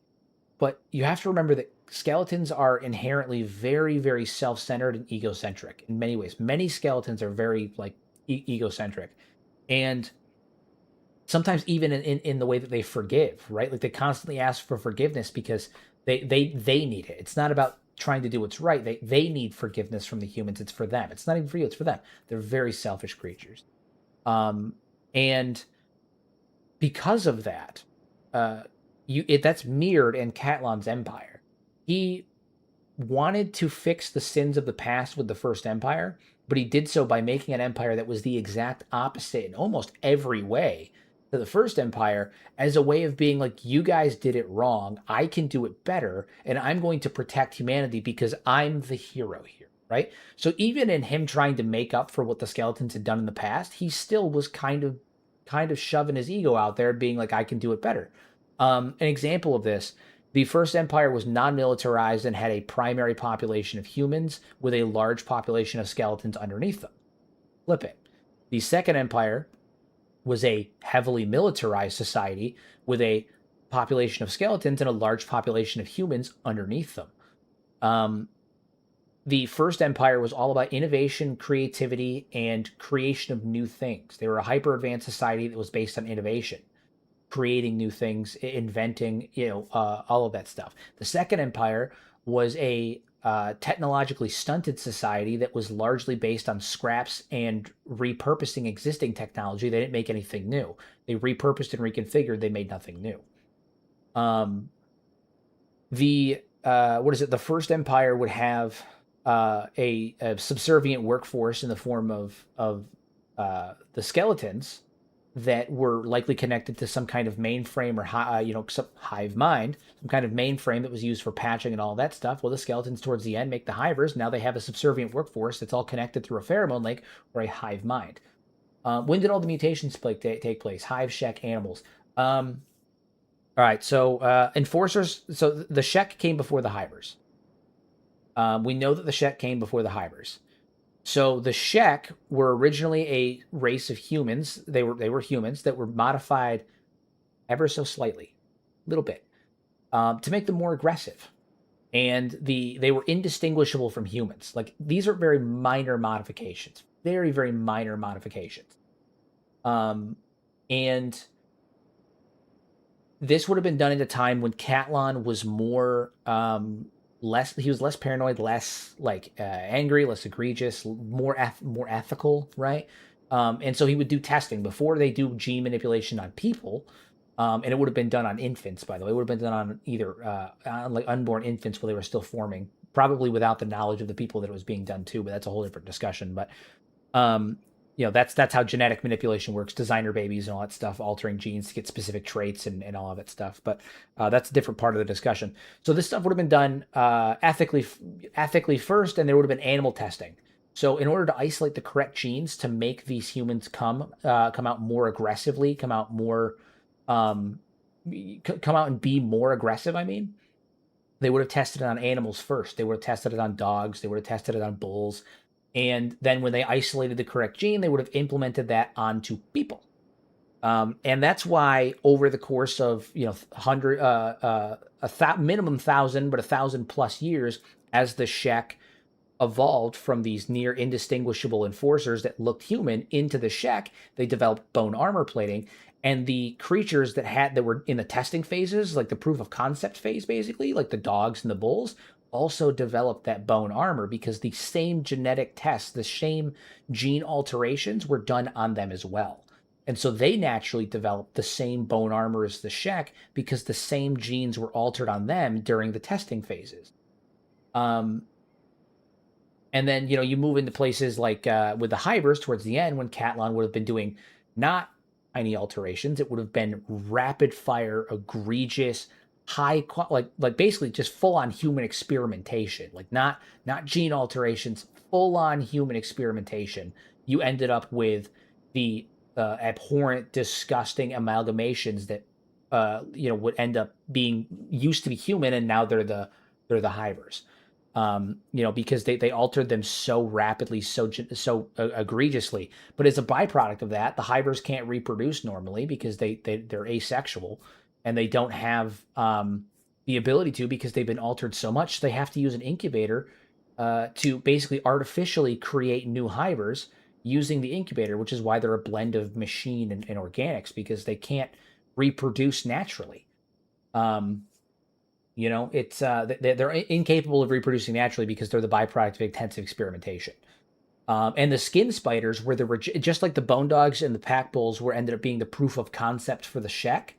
The skin spiders were the genetic rejects, the failures in the attempt at making hivers. Now, as for, do the queens think freely? I think they do to a degree. I do think they think freely, but I also think that they have their own language, and B, I think that the queens that we experience in Kenshi are the same queens that were made by Catlon in the Second Empire. I'll give you an example. People have asked me who would have done the genetic alteration, especially since I've posited the idea that skeletons are incapable of creating anything new, and genetically manipulating things is kind of a high level of tech that would have been, they're kind of creating something new. So who would have done that? Well, the theory that I've posited is that it's the Bugmaster. The Bugmaster was the geneticist that did it for Catlon, and that would explain why the Bugmaster has a grudge against Catlon, because he was forced to enact these horrible experimentations on people, forced to experiment on people against their will. And now, he has like that grudge against him. He knows where Catlon is. He's building an army to try and fight him. All of that stuff makes sense. Now, the question that immediately follows up: how is the Bugmaster been around for 1,000+ years then? Well, it just so happens that there is another animal that is present on Kenshi that in real life is ageless. It's crabs. So in real life, crabs have a enzyme that prevents the shortening of their telomeres, the end of your DNA. So your DNA is I forgot the exact word. It's a double helix. You have a double helix DNA, right? And so it spins around, and then at the end you have these caps, right? Called telomeres, right? And those telomeres, every time your cells reproduce, every time your DNA reproduces, they start to get shorter and shorter and shorter. And eventually they get so short that it causes your DNA to not like unravel, but to not be as good. It's not as good. And that's how you get that's how aging happens, right? That's why you start to slow down, you don't heal as quickly, your hormones get all fucked up, your skin starts to sag. A lot of that stuff is the byproduct of your telomeres no longer being able to reproduce. There is a finite limit to how many times your cells can regenerate, and every time they do, they get weaker and weaker and weaker. And as a byproduct of that, you age. Crabs and lobsters do not have that shortening of their telomeres, and so they don't age. They do not age. They can literally regenerate on a cellular level infinitely. Crabs only die of two things. They either die in battle, which is how most of them die, or they keep getting bigger and bigger and bigger and bigger, and they have a hard shell that they have to molt and break out of, and it's an incredibly exhausting thing. And in order to get the energy to do that, they have to eat a lot of food, but eventually they get so big that they can't intake the amount of food necessary for them to have the energy to break out of that shell, and they either die of exhaustion or they asphyxiate themselves in their own shell. So age does not kill crabs, but the reason why this is relevant is that if you have a character like the Bugmaster in this scenario who is capable of the level of genetic manipulation required to create things like the Shek, to create things like the Hivers, taking the gene out of the crabs that exist on Kenshi and using that gene to halt his own aging process is child's play. Child's play. The problem is that human beings and human minds and human memory are not designed to hold hundreds of years of memory, hundreds of years of information. They're not designed to last that long. And eventually you reach a point where you start to have mental degradation of sanity. You start to literally go insane. And you almost devolve, right? Like the idea is that after a certain point, you would start to break down in terms of your mental faculties. So the Bugmaster is functionally immortal in terms of his age and all that stuff, but mentally he's devolved down to an animal with a singular purpose: kill Catlon, build army, kill Catlon, build army, kill Catlon. He probably doesn't even remember why he's doing it anymore. And this also would explain my thought on the teeth in Catlon's. In the Bugmaster's chest. There's two things. There's a map to the Ashlands that indicate he's building an army to fight Catlon, and a fuck ton of human teeth. And the idea has been previously that he's collecting those teeth as like a trophy, or that it has something to do with the skin spiders. I don't think that's what it is. I think that as a byproduct of him stopping the removal of telomere, like his shortening of his telomeres, I think the teeth are his own teeth. I think that as a byproduct of that, he keeps growing teeth like a shark. He can infinitely regenerate his teeth, and they just keep falling out. And so all of those teeth are his teeth, and he probably has them stored in there for his like a way to pass, like a marker of the time or some shit like that. I have no idea. I think they're his teeth, and he just keeps spitting them out as he endlessly regenerates, because now he doesn't have those shortening of his telomeres. He's basically constantly creating new teeth like a shark. The Skellies probably have a limited creation capacity. I don't think they have. I think their creation. I think they can create during the First Empire they could create, but they can't do it anymore because they're not hooked up to a mainframe. Because I think that the thank you, welcome. I think that the creation of what is it? What is it? I think that the skeletons are able to create when they were in the First Empire and they were hooked up to a hive mind. Because the skeletons are very, very reminiscent of generative AI in the sense that they can create new things, but it has to be an amalgamation of things that already exist that they understand. They can referentially create things. They cannot innovate new ideas. They can only reconfigure and repurpose existing ideas into a new thing. In the same way that generative AI will take thousands of images and mash them together into like something new. I think that skeletons function the same way. And now that they're no longer connected to like an overarching mainframe, they are unable to create anything new anymore because they don't have that referential material. They can only mimic creation. They cannot actually create. Exactly. Exactly. Ah, I've gone on a lore tangent a couple of streams. So thank you. Okay, here's something that occurred to me the other day. We talked about the reset process for skeletons. What do you think the physical process of resetting is like? Like, how physically does it occur, and what physical effects do you think it has on the skeleton besides the erasure of skills? Do you think it induces a kind of feeling of disorientation in humans? Okay, so, so, uh, okay, so correction, Von, you're right. It's diffusion, but my point still remains that they're basically just mashing together existing concepts to create, something that is hypothetically new, but also is kind of just an amalgamation of existing concepts that they understand. It's still referentially based, though. Anyway, on to your point, to your question, Bear. Um, what is the process physically like? We don't know what the process is physically like for them. We don't know if there's like a button that they hit or if it's something they can do internally. I imagine it's something they can do internally, like running a program, in their head, in the same way that like we think or we choose to fall asleep, or that we like have processes that help us do certain things.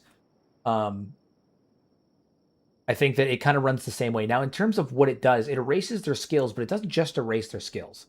It erases their skills, it erases their emotions, and it erases their personality. Their memories stay the same, but it erases all that stuff. And I've talked about this a few times recently. For anyone that understands the reference, if you've seen Doctor Who, in the at the end of the 10th Doctor's run, David Tennant, he's talking to a character named Wilfred Mott. And I posted a short about this the other day.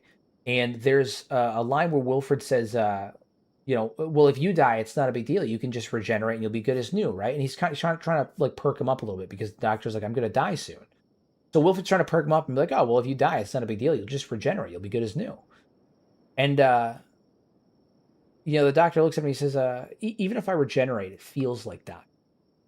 Everything I am, everything that makes me who I am dies, and some new man takes my name and goes sauntering away, but I'm dead. And I imagine that it feels the same way for a skeleton. When they reset, it's like death. It's ego death on the greatest scale. Everything they are, their skills, their emotions, their personality. Who are you without your skills, emotion, without the things that you've learned, your emotions, your personality, and how the way that you react to the things? Without those things, what are you? You're just a bag of flesh walking around, right? So imagine if you could delete all of the things that make you an individual internally, right? Like physically, we obviously will all look different, but imagine if you deleted everything that makes you who you are, right? You woke up tomorrow and you thought differently, you had different skills, or in this case, you lost all of your skills, you reacted to things differently than you did the day before, and you have all of these memories that no longer line up with that. It almost would be like you were a different person altogether. It would almost be like the person you were yesterday died and you woke up as a whole different person altogether. And I imagine it's the same thing for the skeletons. When they reset, it's functionally as if they are ending their own life, ending their sense of self and creating a new sense of self. And it's probably traumatic for both the one that is ending and the new one that's coming up, because the one that is born is now scared because they don't know who they are. They don't know like what kind of a person they are. They don't know. They don't have any skills. They have no they just have all these memories, but they're an entirely different person in a world that's infinitely old, and they have. It's got to be terrifying. It's got to be a terrifying experience for them, both in terms of resetting, where you're effectively dying, and in terms of after the reset, it's probably horrifying. It's a deep sense of depersonalization. Yeah, it's like being a stranger in your own body, exactly. And seeing all of that, it's got to be an absolutely awful experience. And the worst part is that they're forced to do it, because if they don't, if they don't reset, they will go insane. They will go insane. So they're basically forced to repeatedly end their own life and cause mass depersonalization and ego death, repeated mass ego death on the grandest scale, ending their life being born again, ending their life being born again, or they can choose to remain who they are and inevitably lose themselves to insanity, but at least they'll still be them, right? I mean, that's a hell of a choice. Reincarnation, basically, which is actually why I think that the skeleton reset process is actually the basis for reincarnation with the Phoenix. I think the first Phoenix was a skeleton. The reincarnation process is actually the reset process. And I think that over hundreds or thousands of years, the Holy Nation, as many religions do, have altered their texts and changed things out and removed the skeleton aspects. And when you remove the skeleton aspects of the reset process, you get reincarnation. They're the same thing. They're the exact same thing. It's just one's for skeletons and one's magic for humans, because they took out the skeleton aspect, which is why I think the first Holy Lord Phoenix was a skeleton, not a human. Not a human.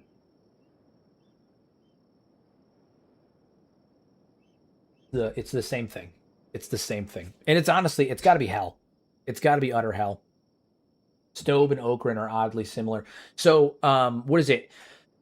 Okran in the lore, like in the game, in the religious texts, Okran and Narco are like they were both born from the same deity, being Kytrin, right? And the idea is that Kytrin is actually representative of all skeleton kind.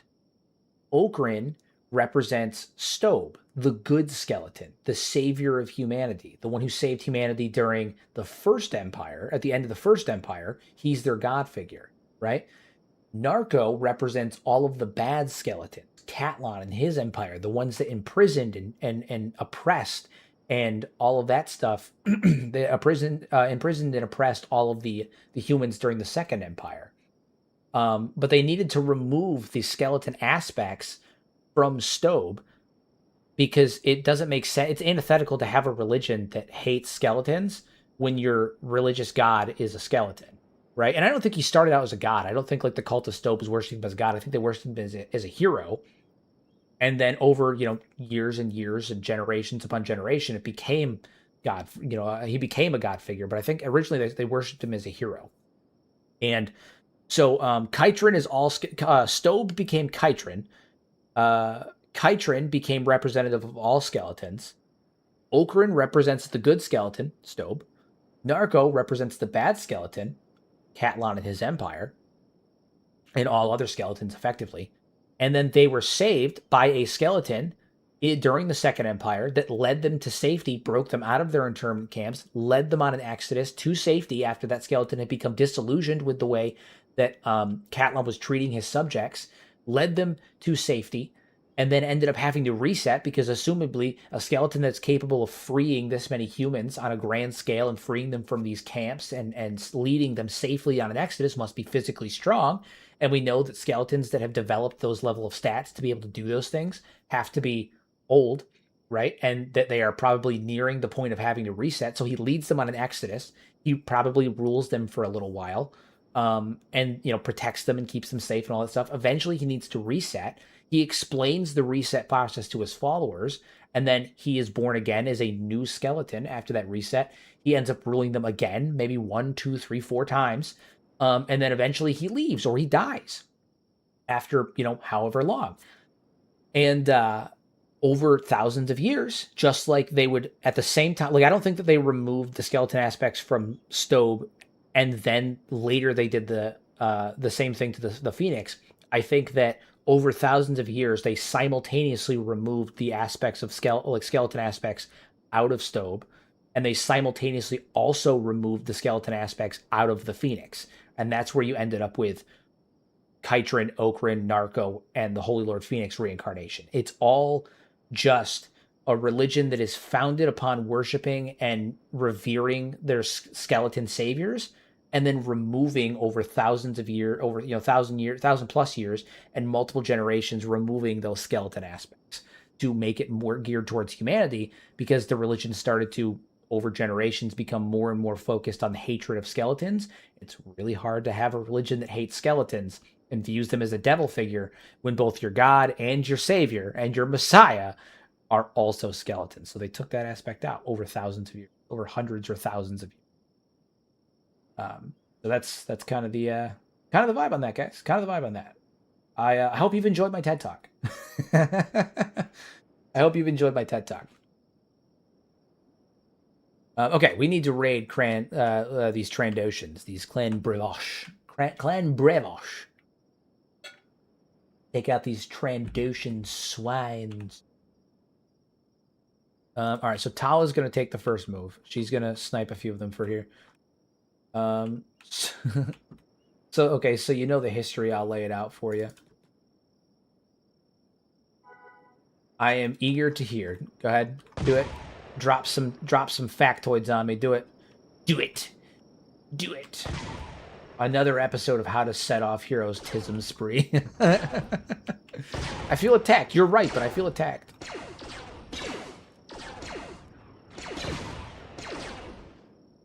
Agnew, get over here, because you're clearly... Gun him down. Take him down. Take him down. You're welcome. You're welcome, J2K. You're welcome. I'm glad you enjoyed. Sometimes I go off on tangents. It's a thing that I do. Thanks for the rant. I needed that today. ADHD has kicked my butt today. It's what I do. It's quite literally what I do. All right, I need all of you guys to move forward a bit, because we need to be on higher ground. This is not working. It's not working. We're just hitting the ground and wasting ammunition. We need to be on higher ground. And I need you two to get up here as well. All right, everyone open fire. I love the sound of Tala's rifle, by the way. Listen to this thing. Wait for it, wait for it, wait for it, wait for it, wait for it. Ah, that's such a good sound. Don't worry, it's the real content we're here for. The actual Kenshi can wait. We're doing lore stuff. I mean, it's funny that you say that, because in many ways you're actually kind of right. Like, people do enjoy watching me play Kenshi, but also I feel like a lot of people just come here because they want me to go off. They just want me to go off. It's like being a lolcow, but not. It's the equivalent of being a lolcow, where people farm you for rage bait. Like, they farm you to rage. Except I'm not a lolcow, I'm a lore cow. And yes, I just called myself a lore cow. I'm okay with it. I've made peace. Just stopping by to rub some luck on the run. Got to get back to the D2R grind on a sig break. Thank you for stopping in. We farm you for lore. Do you think the skeletons pulled an all tomorrow on the humans? I may be a buffoon for this, but I think I'm unfamiliar with the reference. So maybe, but I'm not familiar enough with the reference to be able to give you a definitive answer on that. There's a screen cap for you. Aiming the rifle down, yeah. Ah, it's so good. It's so good. It's such a good sound. I really love the sound of this rifle. One of the best guns we've gotten so far. All Tomorrow is a good reference. Yeah, unfamiliar. Humans are alien invaders. They brought the skeletons. They were harvesting resources and destroying the planet. The high species were native. The Shek evolved later from humans. The reason all... Hold on, we gotta wait for the next part of the comment.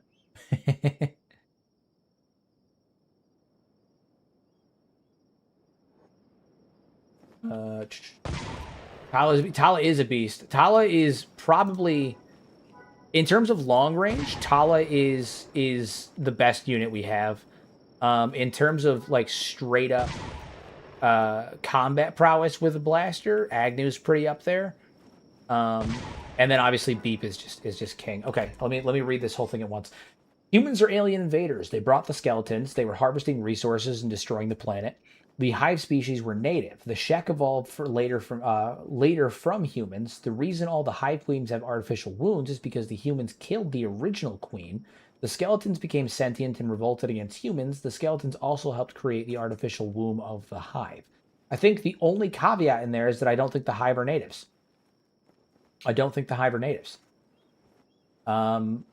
They did not show up until the end of the Second Empire. If they were native, why did they wait thousands of years to show up?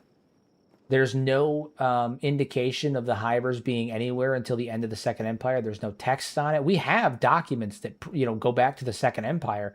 They never talk about the Hivers until the very tail end, the last basically 1,000 years back, give or take. Whereas Kenshi's history is long. I'll give you an example. It's been 1,000 years since the roughly 1,000 years, we'll say 900 years, since the Second Empire was pretty much collapsed, right? The Second Empire could have gone anywhere between a couple hundred years to a couple thousand years, depending on some of the accounts you look at. Because there are accounts in the Holy Nation that the Holy Nation is anywhere between 1,000 to 5,000 years old, right? So the Second Empire must have been hella old, because we know that the Holy Nation was founded during the Second Empire as a cult. We knew that it was a cult during the Second Empire. So the Holy Nation could be upwards of 5,000 years old, which means the Second Empire must have been anywhere between a few hundred to a few thousand years old. And prior to that, you have the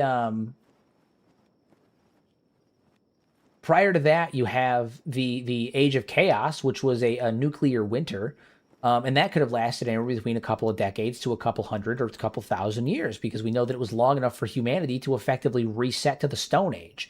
It was an ice age brought on by a nuclear winter. And then prior to that, we have the First Empire, which was anywhere between a few hundred to a few thousand years old. I don't see a world in which they would have been around prior to the end of the Second Empire, and no one thought to mention them. No one thought to mention them. I don't see it. I just don't see it. And I also would expect them to be farther along in their development in any kind of way. Yeah, I don't know. We'll find out. I mean, maybe I'm wrong. Maybe you're right. If you're right, I'll gladly say it. If you're right, I will gladly say it. But I don't think you are. I don't think that the Hivers are natives. I truly don't. Because the other thing too is it kind of gets thrown in the face with the general theme of Kenshi, especially with all the playable races, which is that all life kind of came from humans. Humans are human, right? Skeletons were made by humans. The Shek used to be human. A lot of the fauna on Kenshi was presumably introduced by the humans of the First Empire, right? Like, humanity seems to be the general origin for most life on Kenshi, especially with the playable races. It doesn't make sense to have one of those playable races completely violate that idea, where humanity is like the basis for all of the life on Kenshi, or most of the life on Kenshi, and then you have the Hivers that are native. Instead, it makes far more sense that humans are humans, skeletons were made by humans, Shek were created by skeletons out of humans and used to be humans, and the Hivers were created by skeletons who were created by humans, and the Hivers used to also be humans. That makes far more sense to me. Makes far more sense to me.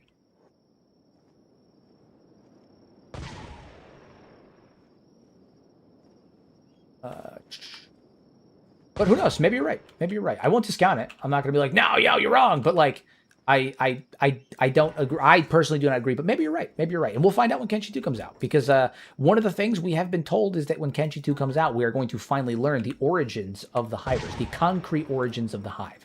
That is one of the things that was promised to us.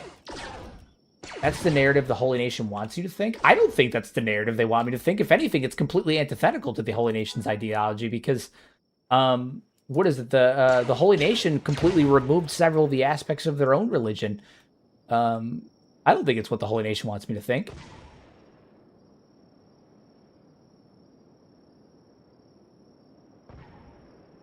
going to crush your heart when you realize that the humans are the bad guys of the entire story. I never said the humans weren't the bad guys. The humans are most definitely, the humans were the original bad guys, and then the skeletons were the bad guys. No, everyone's bad. Everyone's bad. The Shek are fucking angry, violent, tribalistic society that attack everybody. The Holy Nation are a bunch of xenophobic, sexist, and racists. The Hivers are well, to be honest, the Hivers actually aren't that bad. The Southern Hive is bad. But no, I don't think that I don't think the humans are not the bad guys. When technology blurs the line between tech and divine, we are not gods at that point. Pretty much. Yeah, the moral lesson of Kenshi is that there are no good guys. Also, in terms of crushing my heart, no, not really. I'm not that attached to it. I'm just excited to find out. My guess would be Catlon used DNA from the kaiju-like monsters and the giant skeletons that were fought, but that's a stretch. I mean, it could have just been like an amalgamation of various pieces of fauna and stuff like that. Like it could have been a lot of. I mean, it could have been a lot of things. We don't really know. Yeah, pull as many as we can out. Just pull as many as we can out. Gun them down. Do you know anything about the distinction between green and Scorchlander people? I think they just they went down different. They're human beings that went down different evolutionary paths. They have the same genus, different species. One evolved to be better equipped for certain things, and another evolved to be better equipped for different things. It's the same way that like human beings evolved to be different. It's like the difference between like European eyes and Pan Asian eye folds. Like they all have, or why people from Africa develop darker skin, whereas people from the North developed lighter skin. Like these things are all the byproduct of long-term evolution to be better fit for your environment. I think the Scorchlanders and Greenlanders are the same thing. Same thing.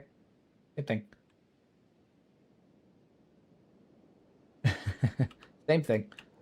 That's all it is to me. I don't think that the Scorchlanders and Greenlanders were like some big experiment. I think they're the byproduct of natural human evolution, The Scorchlanders betrayed the Daedric Princess Zora and she cursed them away. Wrong game.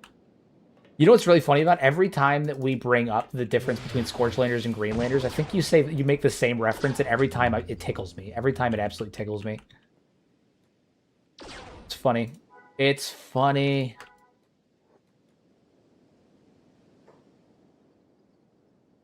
Every time.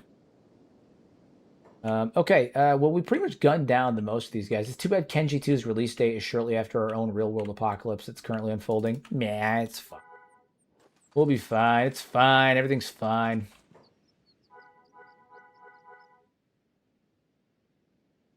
We're going to put Tala up here on the wall. I want to put her up on the wall. And then we're going to put Week over here, B2 here, Agnew down here, and Captain Shark also up on the wall. No, we're going to put Agnew up on the wall. That's what we're going to do.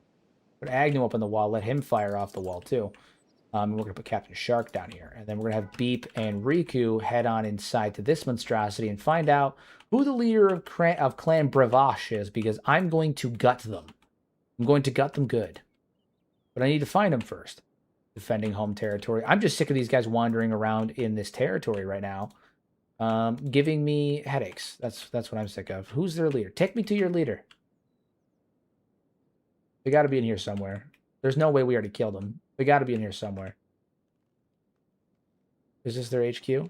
This is just a swamp dome. Do they not have an HQ? Who knows? I don't know. I don't know shit.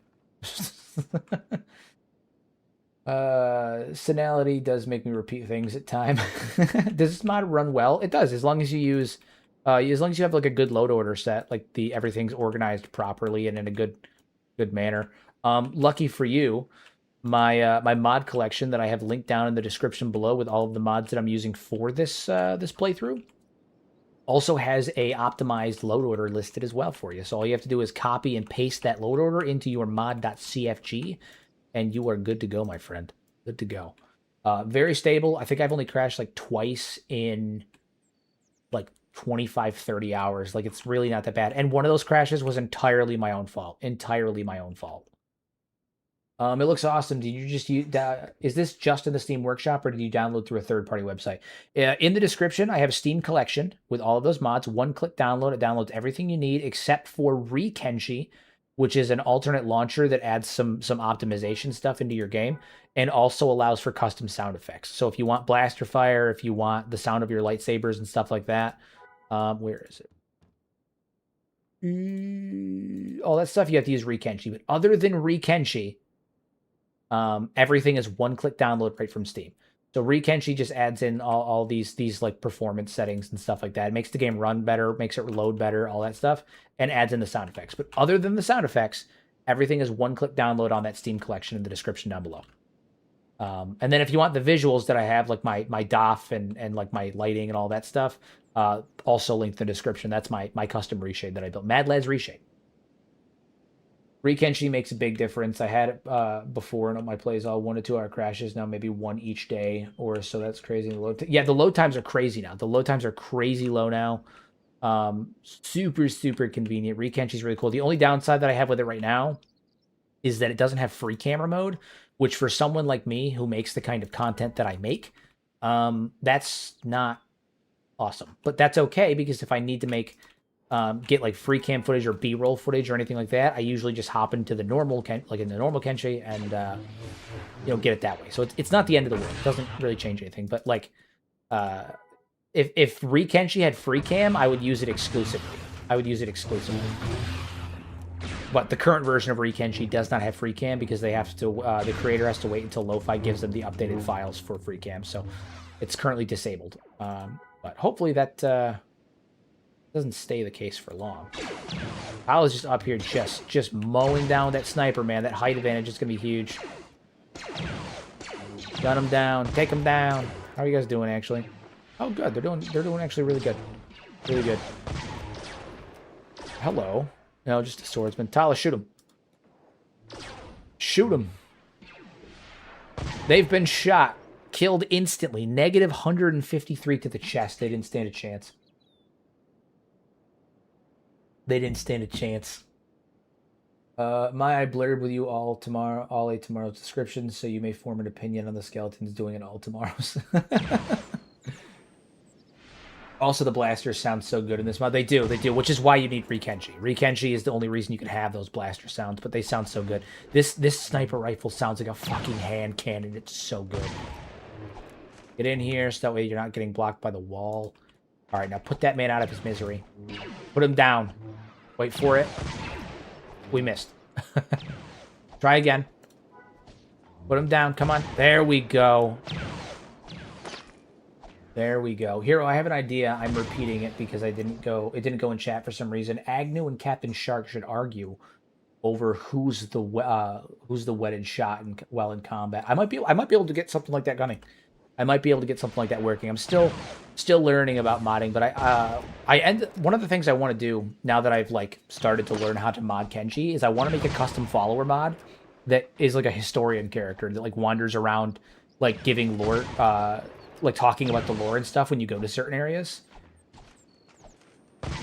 And like giving information. Basically, I want to like do a admittedly, it's kind of like a self-insert, but like I kind of want to do like a historian character that like delivers lore in-game as you're playing. I think that would be really cool to like have a character that's like a skeleton character that is, not participating in the whole lie nonsense, and instead is like talking about the history of Kenshi and like their perspective, doing it from like a first-person perspective, and their thoughts and opinions and everything in less of a coded way. I think that'd be really cool to have like a historian character. Be a lot of fun. Okay, yeah, Beep's just slaughtering everybody. Okay, Beep got shot. That's fine. Beep just killed that man outright, dead. Negative 212 to the stomach. Ain't got nothing on him now. Force choke? Force choke. That was cool. And took his arm off. Historian character would be sick. Are there lore sources outside the game anywhere? There's a couple. There's some really, really good like posts on Reddit that have been made. There's interviews with and AMAs and stuff with like Chris and reading between the lines and old blog posts and stuff like that kind of yield some credence. There's the wiki. The wiki is really, really beneficial. It kind of compiles things together, very helpful. I use the wiki a lot. A lot of stuff is also digging through the game files because there's like unused dialogue and stuff like that really like adds things together. Oh shit! Beat, go heal Agnew. Go now. Go now. Go now. Go now. Go now. Historian characters should have a 100k bounty with the tech hunters because of IO. I agree. I agree. Did he just do a fucking barrel roll to dodge that sword? Yes, he did. Yes, he did. Beep is a Sith Lord, and he doesn't mess around. He doesn't mess around. Reboot completed. Combat recommencing. That's one of his custom dialogue lines. It's cool. There's fucking clones out here. Okay, we got clone troopers too. Not that they're gonna be a problem. They're weak as hell, but fine.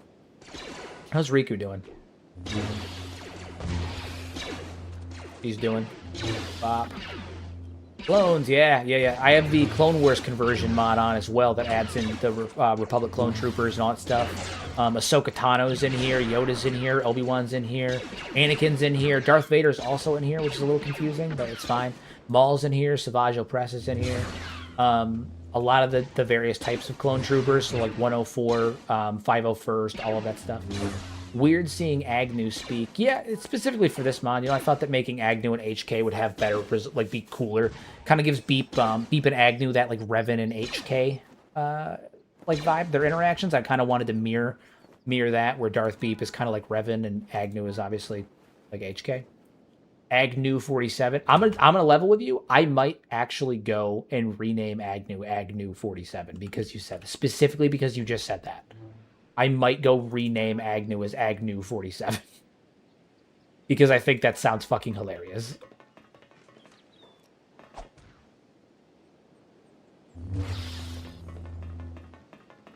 That's phenomenal. That's absolutely phenomenal. I might do it. Agnew 47. I love everything about that. Beep's just trailing these walls right now, killing everybody. I don't even think their leader was in here. I don't know if they have a leader. I don't really know what who leads these guys.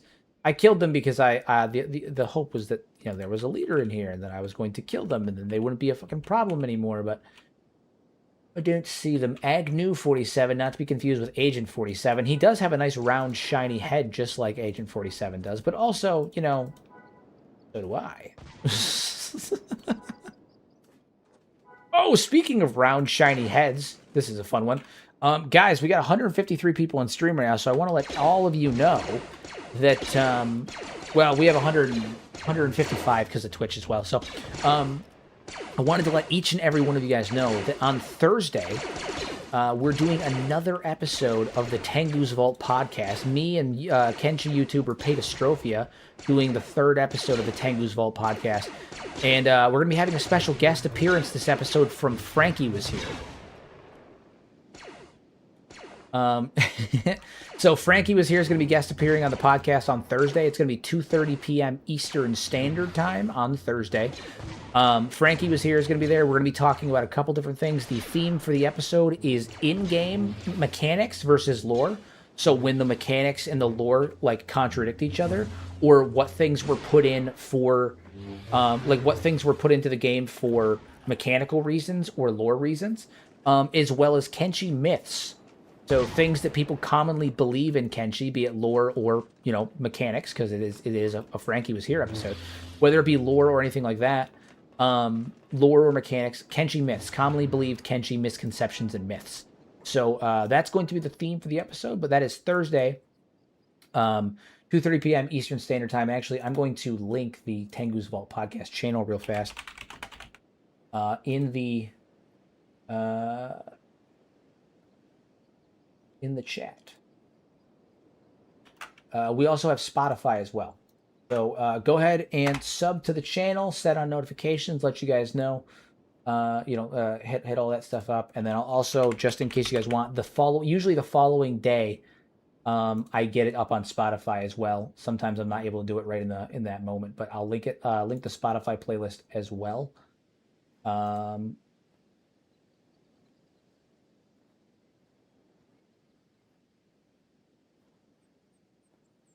Yeah, there it is. Okay. I'll link the Spotify playlist as well for anyone who is interested. There we go. There we go. Hell yeah. So that's Tengu's Vault podcast on YouTube. Yeah, Thursday, 2:30 p.m. Eastern Standard Time. Myself, Paytastrophia, Frankie was here. We're gonna be talking about all kinds of stuff. Gonna be a good time. Yeah, guys, can we get some more likes on the stream? It does help with the algorithm and everything. We're sitting at we're sitting at 24 likes on the stream, but we've got about 160 something people in the stream between Twitch and YouTube. So yeah, couple more in there would be cool. Helps with the algorithm, keeps makes shows people the stream, gets everybody moving. So would be much appreciated, guys. Would be much appreciated. My bad. I forgot to like Beep. May smite him. Beep may smite me, hero. He might. He finds your lack of faith disturbing. Oh snap! Frankie was here in my Twitch follow. Yeah, man. Frankie's where it's at. He pops in here sometimes, to be honest. So we stream sort of at the same time. He usually finishes up around like 9:30 ish, and then he usually like sometimes he'll hop in here. So he's been in here a good few times. And then obviously Paytastrophia and I we're in each other's streams all the time. Pato hops in usually around midnight my time, and I hop in his all the time because his is the middle of the day for me. Whereas when he hops in mine, it's like 6 a.m. for him. So, but yeah, so we're in each other's streams all the time. And then also I stream with fellow Kenshi YouTuber Muffin Top too. I was streaming last night. We were doing Elden Ring, but we also have done a couple things. Couple videos together and stuff. Frankie's at a whole different level when it comes to this game mechanically. Nobody else, at least content creation, comes close. Yeah, Frankie understands the game on a mechanical level better than anybody I know. We make jokes all the time that between the two of us, we've pretty much monopolized like the various spheres of Kenshi. Like he does the mechanical and logistical aspects, and then I do the base building and the lore. And it's funny because I'm terrible at the mechanical side of things, like understanding the numbers, the mechanics, the exploits, all that stuff. Whereas I know the lore and I know the building stuff better than like on the back of my hand, right?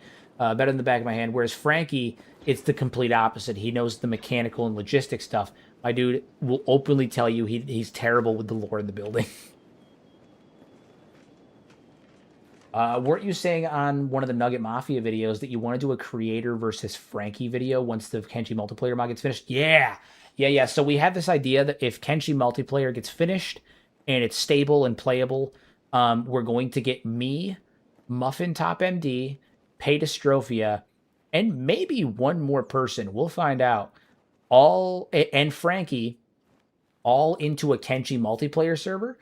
And the end goal is we're going to have like an X amount of time to where it's going to be like me, Pato, Muffin, and maybe somebody else versus Frankie. And we'll have X amount of time to prepare our characters and squads and try to take down Frankie. And even with 4 of us, and we get like several hours to prepare, I think we're still going to get fucking wrecked. I think Frankie's going to beat the shit out of us. Kenshi multiplayer, this needs to be a thing. It's a thing, and it's in progress, and it's actually making really good progress. Go to YouTube and search up Kenshi multiplayer mod version 0.3. It has made significant progress. It is currently multiplayer is functional, syncing is functional, so like animations and items are synced. Enemies are syncing, characters are syncing, clothes are syncing. Like it's making really good progress. It's one guy working on it, but you can find it, yeah. With the way the mechanics work in this game, you don't stand a chance. Dude, Frankie's going to mess us up. He's going to mess us up. Even all four of us building a squad, I think Frankie's going to win. But that's why we're going to do it. That's why we're going to do it the way we're going to do it. But it's going to be... It's going to be me, Pato, Muffin, and maybe somebody else versus Frankie. And we're going to see if we can take him down. But I genuinely don't think that we're going to, which I think is really, really funny. But yeah, that's the premise of it. Kind of a, it's kind of a what is it? Like how long can you hide from the FBI? Like, can you survive being hunted by like a professional bounty hunter, like that kind of thing? Except it's gonna be us fighting Frankie and getting absolutely shit rocked.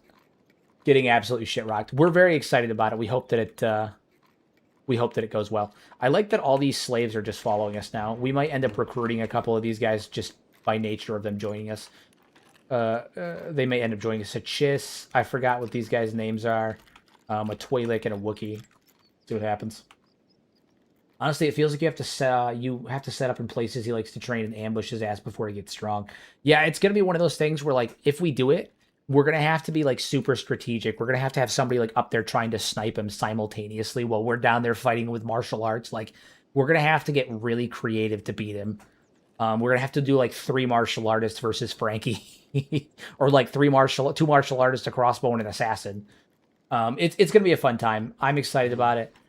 We gotta wait for it to finish. We gotta wait for the mod to finish. But plans have been made. And hopefully it comes to fruition, sooner rather than later. Jesus Christ, that floor is bugging right the fuck out. Hopefully it comes to fruition sooner rather than later. So, and I hope that he doesn't give up on it. Because he's made such progress with the mod. I would, in full transparency, I'd be devastated if he like ended up having to give up on it for whatever reason, So hopefully he stays, the mod author stays strong. Hopefully he manages to finish the mod. And yeah. Oh yeah. Why not just train crossbows and grab some eagles crosses, snipe him, and run away? Dude, I don't know. I don't know, man. Frankie's a monster. It's gonna be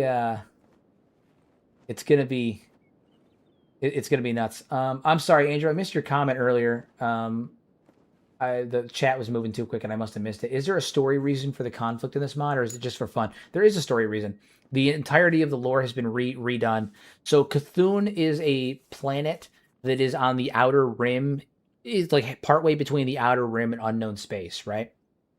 And effectively, it's the Empire trying to fight. It's the Empire trying to take the world from the rebels, and then like the Hivers are natives of Cthulhu.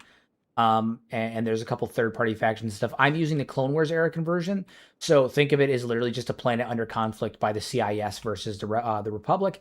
The CIS and the Empire are trying to colonize the planet, whereas the Republic is working alongside some of the native factions, like the Hivers, like the Shek, that kind of stuff, to fight against the invasion from the Empire. Currently watching the Dwarf series. I like what you're doing here. Oh, I'm glad that you're enjoying. Dwarf series is a long one. It's also my oldest live stream series, and my longest running one. It was oh fuck! They shot my slave. That's not cool. Kill that guy. All right, go heal up my Chiss slave. I do like him. I do like my Chiss slave. He's not actually a slave, my slave or anything, but he is a slave and he is a Chiss. And if I recruit anybody, I hope it's him. If anybody chooses to stay with me, I hope it's him. Pick that man up. Jesus Christ, we have so many slaves that are following us now. Most of them are Twi'leks too. The sheer number of Twi'lek slaves, my lord. The Dwarf series is a really fun time, and it goes super smoothly, and nothing goes wrong ever. I will warn you with the Dwarf series. I don't know how far you are in, but the first 7 episodes were me learning how to live stream. So there was a lot of like changes in aspect ratio and changes in quality and stuff like that. I was still figuring out how to stream, and audio quality was kind of shitty. After episode 6 or 7, things pick up. They're fine. And then around episodes, things are like perfectly fine. Quality is much better after episode 7. And then around episode 16, aspect ratio switches from ultra wide 2560 by 1080 down to normal 1920 by 1080 because I got rid of my ultra wide monitor and bought a 2K monitor instead. So, couple of like the quality of the Dwarf stream is a little inconsistent, but it gets far better the longer you go. Again, it was kind of my experimental series, learning how to live stream. Now look at me. I stream 5 days a week and run a podcast. No one shoots my property except me. Exactly.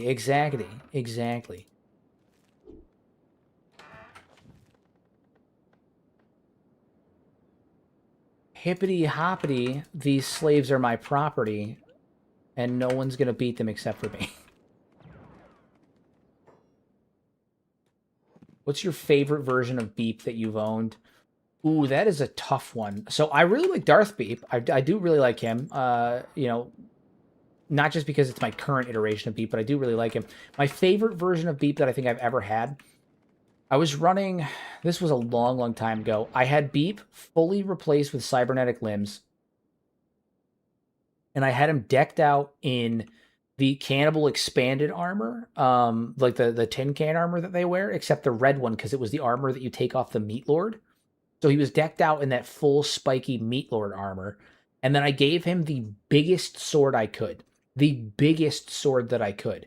And he had like huge amounts of strength because of his KLR and lifter arms. And he was fast as hell because of his scout legs. My dude could run at 48 miles an hour. And he was just like jumping and swinging that giant sword that was literally twice as big as him. And it was a really cool, like, it was just a vibe, man. He was just a vibe. Beep was a vibe in that playthrough. Yeah, just a full-on vibe. All right, well, I guess we're kind of like the liberator here. We're kind of the slave liberator here. Kind of liberating the slaves.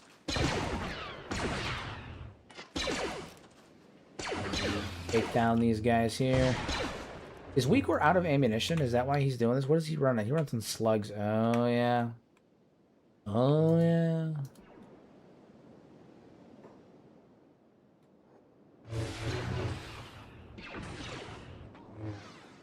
I'll get out here and just start gunning them down. We gotta get back to our our Jedi hunt. This was kind of a pit stop while we were hunting Jedi. We gotta get back to it. If K2 is dual wielding, we need a Wild West. We'll need a Wild West mod so we can have proper gunslingers. Yeah, dude. Oh, yeah. Oof. I hope dual wielding's a thing. I don't know if it's gonna be a thing. But if it is, that'd be fire as hell. Fire as hell. All right, let's see if any of these guys end up leaving with us. Are they still shackled? Do we have to unshackle them at all? No, they're good.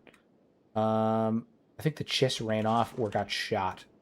Oh no, he's sleeping is what it is. He's sleeping in that bed. We got to go back and get him. I want the Chiss. I want the Chiss to join me. If anybody joins me, I hope it's the Chiss. Come here, you. Come here, good buddy. Pick his ass up. Think we can have Cowboy Beep? Yeah, Cowboy Beep. I can name him Cowboy Beep Bop. Ha ha. Yes, Cowboy Beep Bop.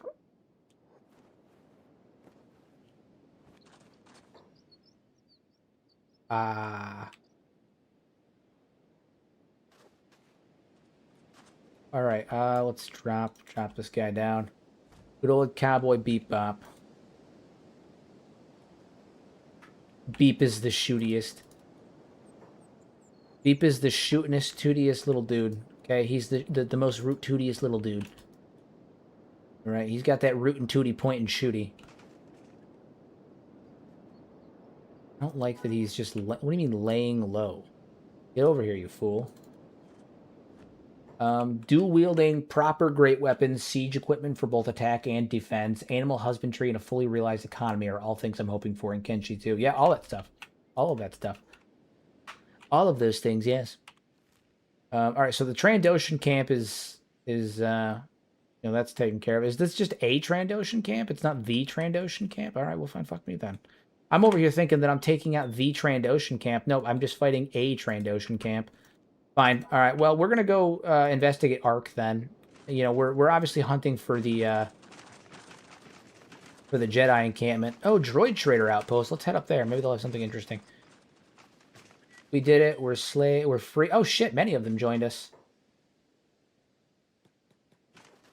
I'll allow it. I'll allow it. Usually I wouldn't, but I'll allow it.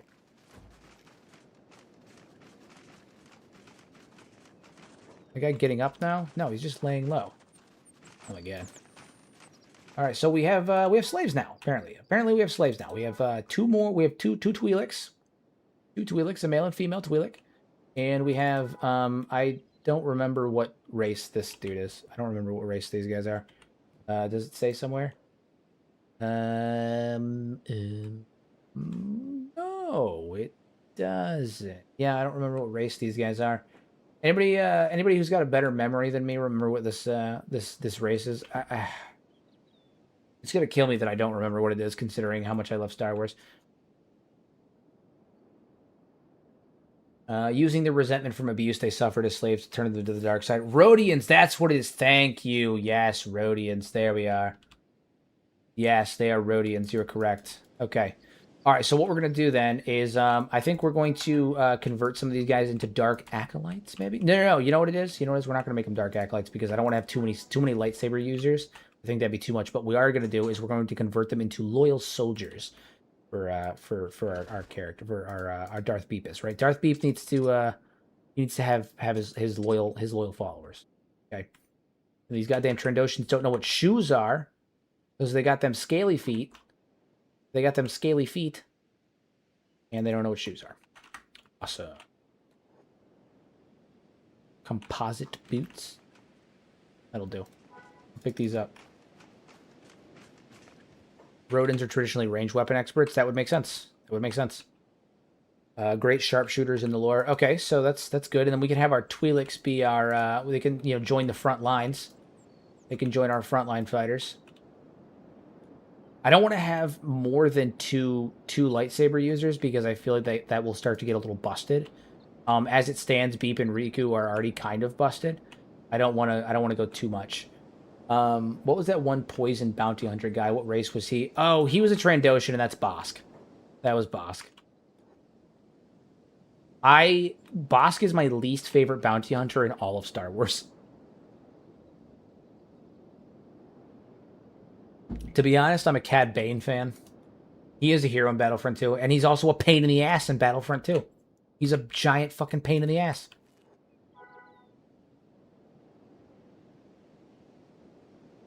Trandoshans are canonically assault troopers because they can soak damage and heal anything. This was before Mandalorians turned them into level 1 orcs. Yeah. Yep, that's true. That's true. That's true. We're going to have to deal with crabs, man. These crabs are going to be annoying. All I know is Darth Vader is a father. That's true. That's true. Darth Vader is a father. He is, in fact, a father. Do we have any spare armor laying around on any of our guys? I feel like we usually have spares. Yeah, we do. We do. Okay. Oh, shit. I was so smart about it. Okay, here's what we're going to do then. We're going to outfit some of these guys in some of this armor that we have because I totally forgot that I had this shit. Yes, we were smart about it. Hell yeah. Mandalorian bodysuit. Oh yeah, no boots though because oh, there we go. Okay, bootsies. We got bootsies. Hell yeah.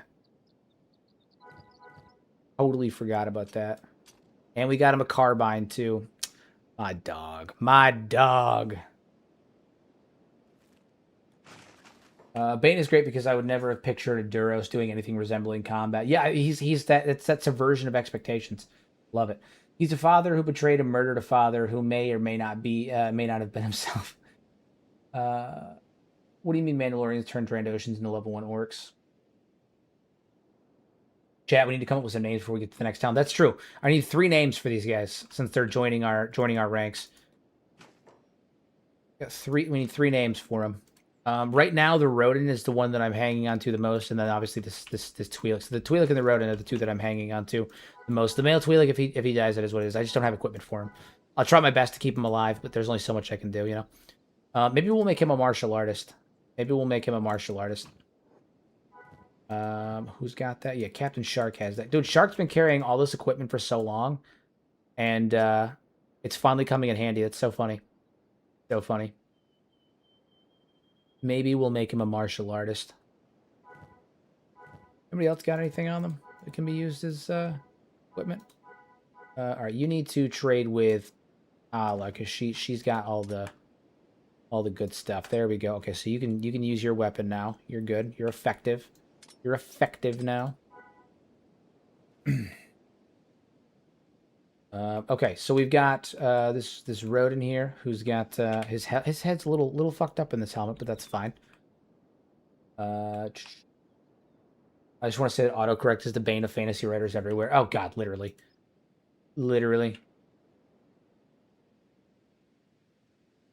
Hell yeah. Hell yeah. What's this helmet at? -2 melee plus perception. Okay. All right. All right. Well, we'll roll with what we've got for now. We'll roll with what we've got for now. But we got some stuff. We do need a martial arts expert. Frankie was saying it's crazy OP in this mod, right? Yeah, he was saying that martial arts is crazy OP because it like the dodge modifiers are increased even more because of the Jedi thing. So maybe we'll have one Twi'lek that's a martial artist expert, and then we'll have these two become soldiers. Yeah, we'll have those two become soldiers in our little outfit. Little outfit. Okay, so we're headed up by Stobe.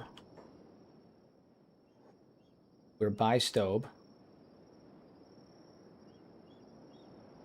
Good buddy, Stobe. My dog. Anybody got anything to say? No? No? See you later, buddy. Gotta do our customary salute to Stobe. Alright, so Ark has been replaced. I think. Yeah, this is where Ark used to be, right? No, Ark is still over there. Ark is still over there. Okay, so there's a droid trading facility over here. So we're gonna go to the droid traders and probably end up healing up because some of our guys need to be healed. And then we're gonna head over to Ark, see what's there, probably deal with that mess. And then once we do that, we'll go back to hunting Jedi. We'll go back to hunting Jedi. We still got plenty of time. Plenty of time, my dear. Plenty of time. Yes, that was a lusty Argonian reference. And it was a good one. It was a good one. Not to toot my own horn, but it was a good one. It was a good lusty Argonian made reference. A funny one. Droid engineers, hell yeah. Hell yeah, we love some droid engineers. Alright, Beep, head on in here. I want to see if there's anyone that maybe we can replace. Like we might be able to replace some of these slaves. I'm not sure because again, I don't want a huge squad, but I would like to have like varying races. Right? Like I'd like to have a varying degree of races. So, let's see if there's a plastic surgeon. There it is. Okay, so first things first, Agnew needs to become AGNU2. Agnew 2.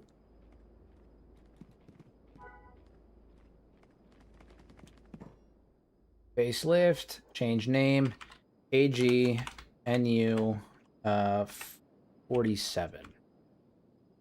Agnew 47. Love it. There it is. Agnew 47. We'll do a space. Okay.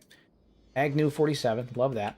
All right, what do we have? The Rodin, name the Rodian Cobra. I'm not good at names. We also have, what else do we get? We got Lieutenant Leopard. Love Lieutenant Leopard. That's all we have so far. Okay. All right, we'll name. I'm down with Cobra. I'm down with Cobra. Name the Rodian Cobra. Cobra. All right.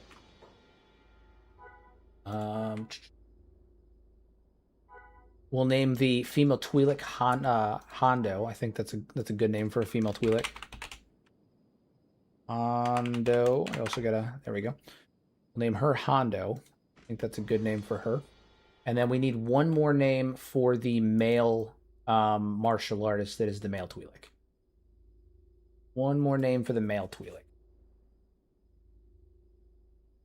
Unless, of course, we want to replace the male Twi'lek with a Moncala, a male Moncala. Dude, a martial artist Moncala actually sounds kind of fire. I'm gonna level with you. I'm gonna do that. I think I'm gonna replace him with a Moncala because the idea of a martial artist Moncala sounds fire as hell. Fire as hell. So we need a name for a martial artist Moncala.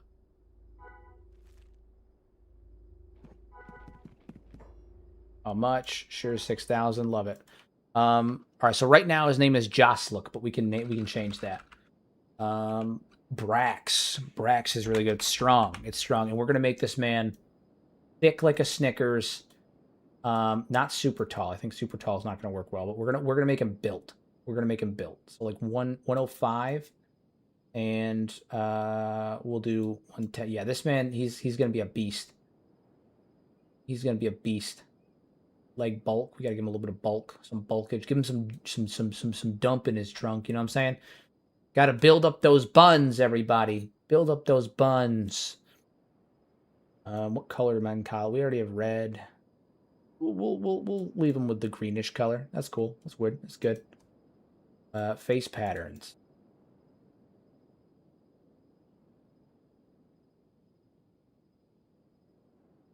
Got him something that kind of screams martial arts. Mon Calamari. I think I like the black. Simple. It'll do. I'm feeling the green. Yeah, I mean yeah, it's good. He's looking good. Okay, he's got decent bulk already. We just got to get his stats up there, which is fine. So go ahead and trade with Beep. Get that martial arts. He's got a blaster. We're not going to be using that. Fuck that blaster. And then we're gonna have him trade with Shark. I think it is that has the. Yeah. We'll give him the robe. Hell yeah. A Moncala martial artist is exactly what I needed in my life. It's going to be great. Okay, I'm for it.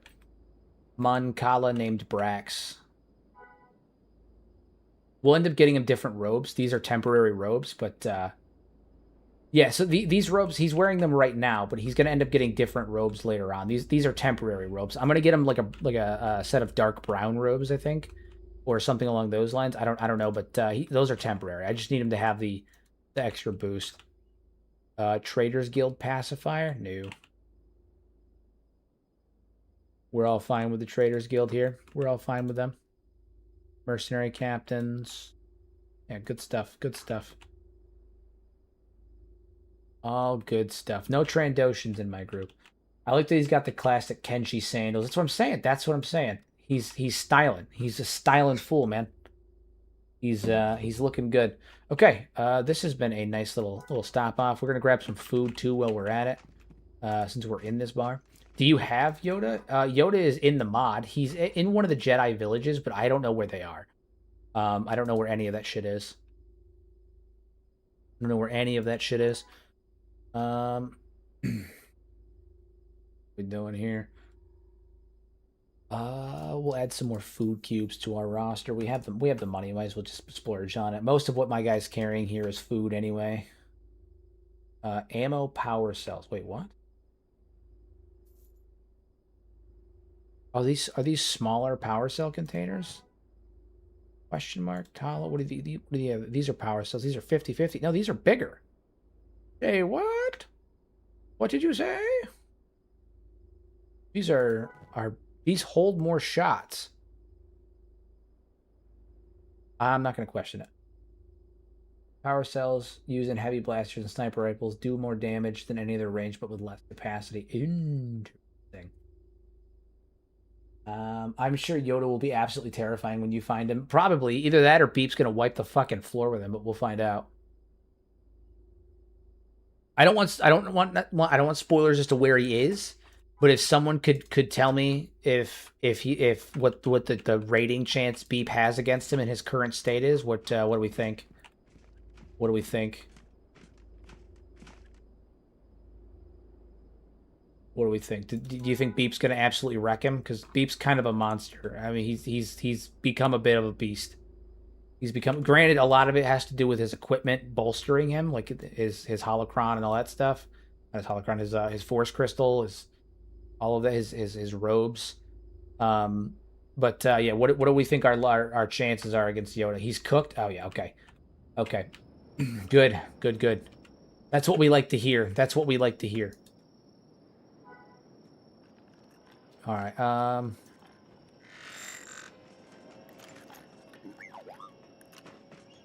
No, let me in. Alarm raised. Oh, sorry. No, shit. No, stop. I wasn't trying to break in. I thought that we could get in here. Oh, no. This is how it always happens. Oh, you mean Beep is cooked? Oh. Well, Beep is probably about to end up doing something unfortunate right now. This wasn't the intention, but I may have to kill these folks. I was just trying to come in here to buy droids. I wasn't trying to cause a scene. I'm sorry, guys. No. Oops, Darth Beep. Yeah, literally. We're gonna have to kill these people, aren't we? I don't want to kill these people, but we may have to kill these people. Okay. Why does this always happen? Why does this always happen? Why does this happen literally every time? Literally every time. They're not... These are not the droids you were looking for. Literally. Literally. This is not how I wanted this to go, guys.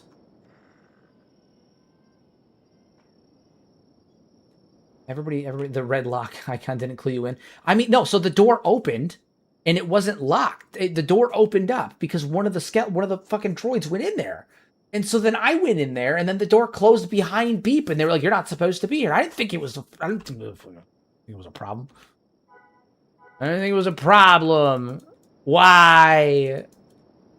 We're gonna try to get out of here without killing anybody. I don't want to piss off the droid engineers because, like, if I have to kill a couple of them, it's not that big of a deal. But I'd prefer to avoid killing the lot of them. Right? Like, that's not the vibe. Cobra, what's happening with you? Is it just you're just fighting a droid? Okay, we're gonna have Brax, Hondo, and Agnew hop on over here to assist. We're gonna have you guys hop on over too. Cobra is gonna have to avoid this whole passive nonsense and just start blasting. Just start shooting.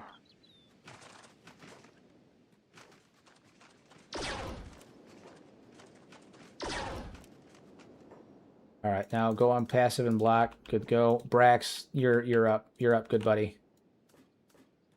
Get over there and show him what for it mean. Well, that's going well for him. Cobra, you're back on. Shoot him. Shoot him now.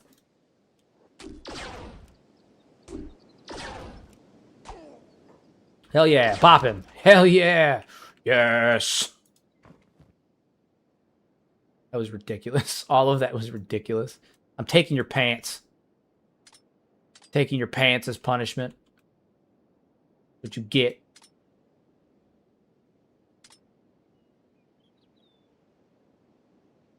Taking your pants.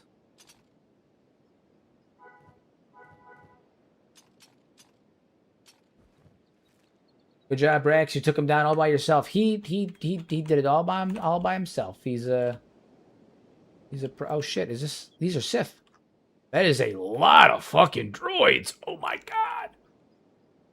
Yo, that is a fucking battalion. That is a massive force of droids. Look at that fucking thing. My lord. There's so many of them. It's wonderful. Beep, just kill this guy and get it over with.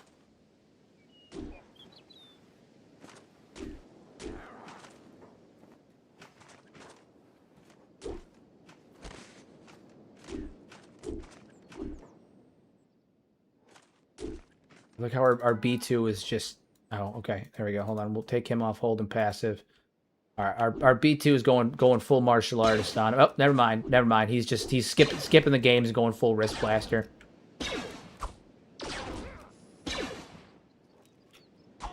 I'm gonna level with you. Brax is taking those hits like a champ, though. Like, he actually is taking these hits like a champ.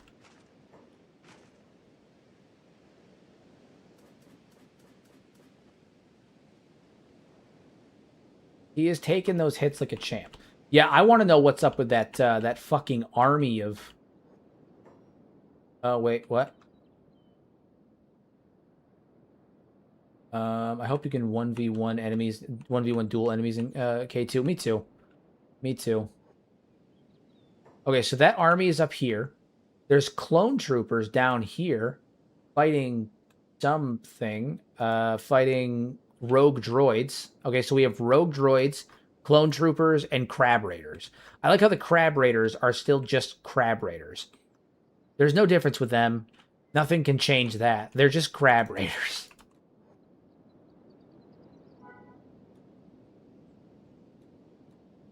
Okay.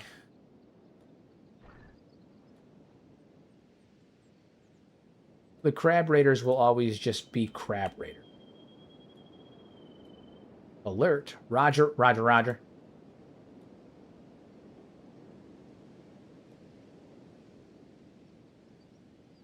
Okay, well, we're headed towards Ark.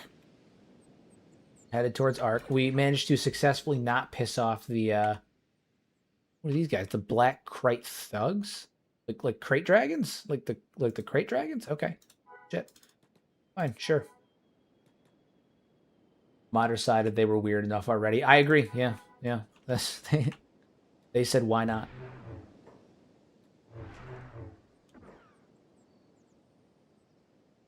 Hondo, get down there. You get down there. What are their stats? In the 30s. They're not they're tough, but they're not unkillable by any means. They're tough, but not unkillable by any means.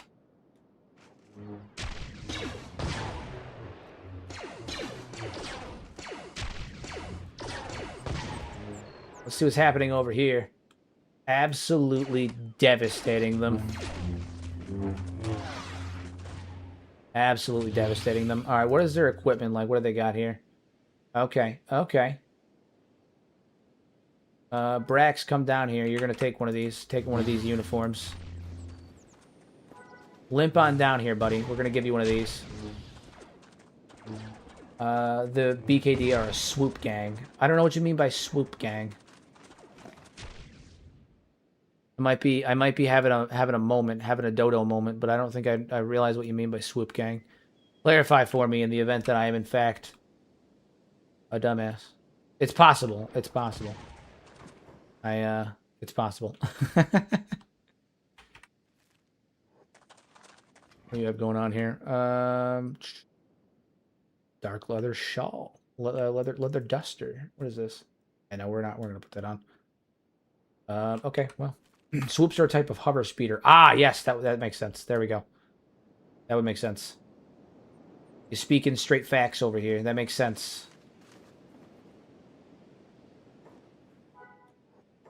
A rogue commando droid?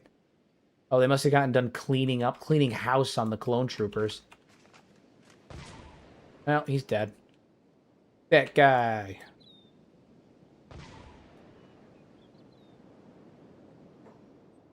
All right, we're headed towards Ark. Yeah. So I want to know who runs Ark. Is it the Black Crates? Is that who runs Ark?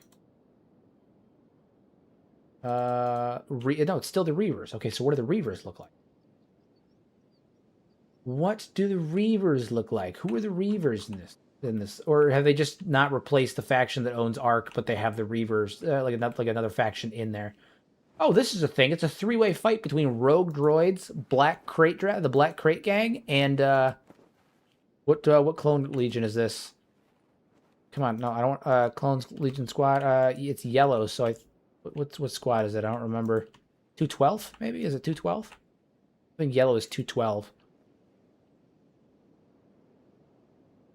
We need to grab some droidicus at some point. I agree. We could use some droidicus.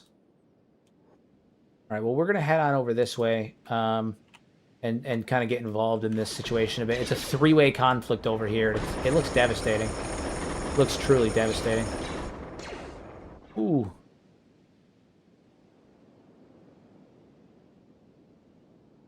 It's looking pretty devastating over there. We're moving slow because of Brax right now. My dude's leg is all fucked up.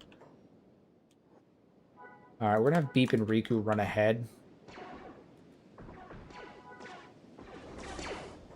This one's for Big Bo. Oh. Ew, that's a comment that I enjoy. Big Bo is part of Tin Fist's gang, isn't he? Which means Tin Fist is part of the Galactic Republic in this run, which makes sense. But that means that I'm pretty sure there is a bounty on a commander that is supposed to be the head of the Republic, and I think Tin Fist has been replaced with a Twi'lek. Interesting.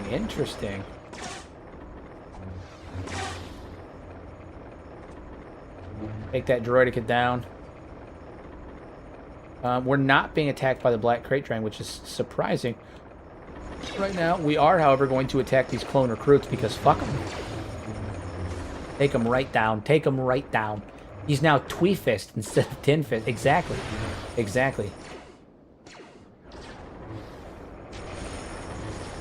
What is that sound? I think it's the droidicas.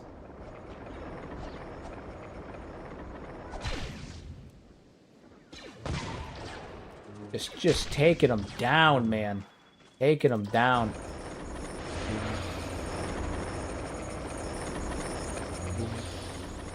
Drop all these fools. Hondo, go ahead and search these droids. Do they have anything good? No. No. It's fine. It's fine. Fine. Vaughn is on to something. He is. He is. He is. Vaughn is on to something. There's an unconscious crab raider over here. Yeah, a lot of interesting stuff happening here.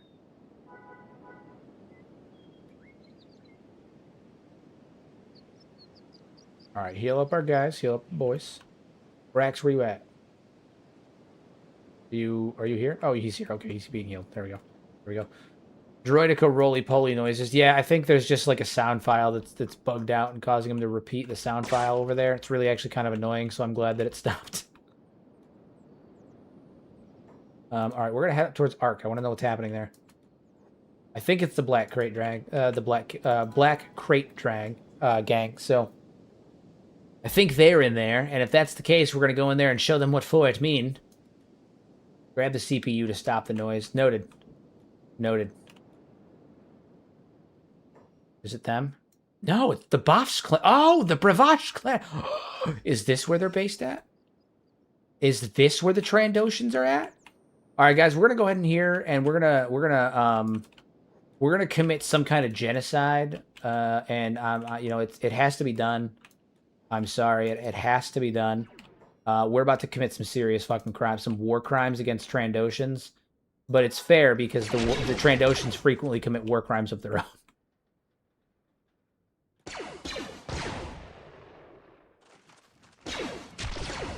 Put these fucking boys down. Put them down. Kill every last one. The men, the women, the children. Where's their leader at? That's what I want to know. Who leads this fucking this cavalcade of nonsense? They have droidicas. This is gonna be a fight. This is gonna be a fucking fight. Who leads this place? Zootla Bravash. I'm gonna kill her.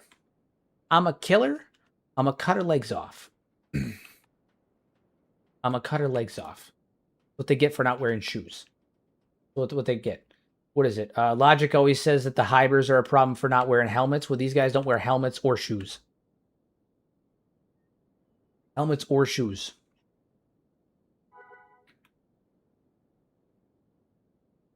Yeah. All right, we gotta get on up here.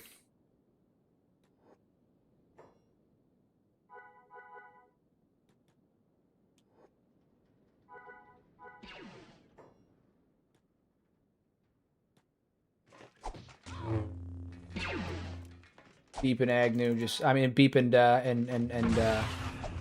Riku are just put them down. Put them down. Take them down. Take them down. Tala, take them down.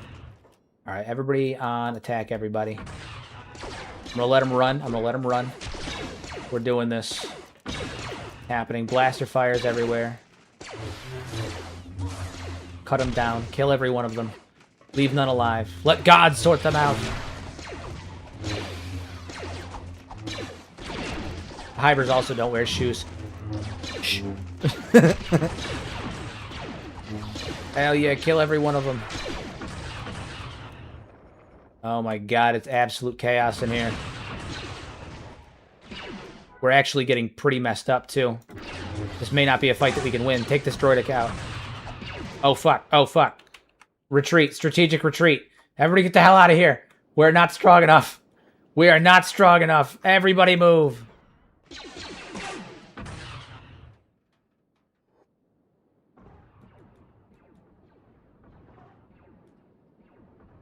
Go, go, go. Retreat. We are not strong enough. I repeat, we are not strong enough.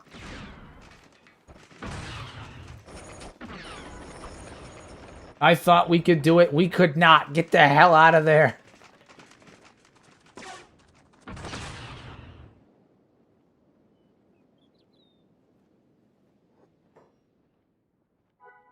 Tali, you get over here and shoot that. Beep, Agnew, you get over here and shoot her. Everyone focus forces on these guys over here. That's what we need to do. Shark, you go over there. Beep. Focus on her. Take her down. If we can take her down, it's good. It's good. We don't have to worry about it. Everyone else will disappear after the world state changes. We can just drop her down. Kill the Trandoshan leader.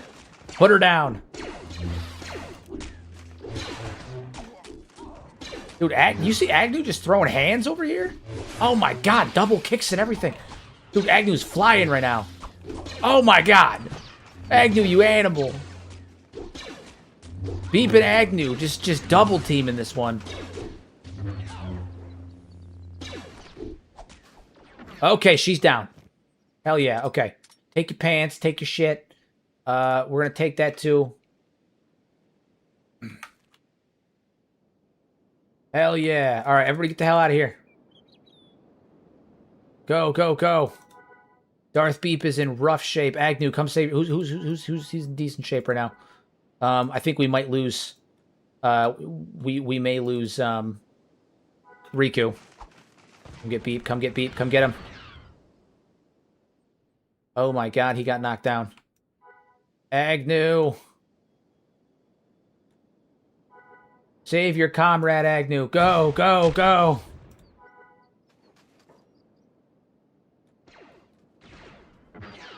Tala, take this Trandoshan swine out.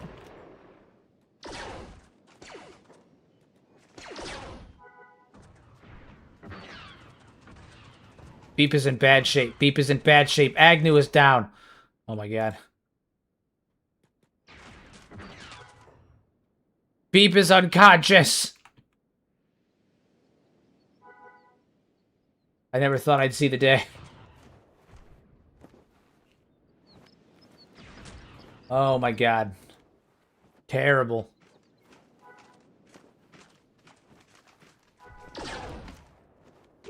Stop repairing him. Repair Agnew. Repair Agnew. Get Agnew up. Beep can bleed out for a couple of minutes. He's got good good vibes. Oh my god, dude. Riku is trying her best to crawl down here, but we got Trandoshans everywhere. Oh my god, this is why the Trandoshans are a problem. Brax is probably gonna die. Jesus Christ. Shoot him. Shoot him, Shark. Shoot him.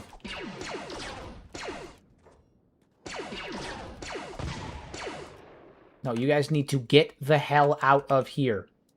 Get out of here. Go, go, go.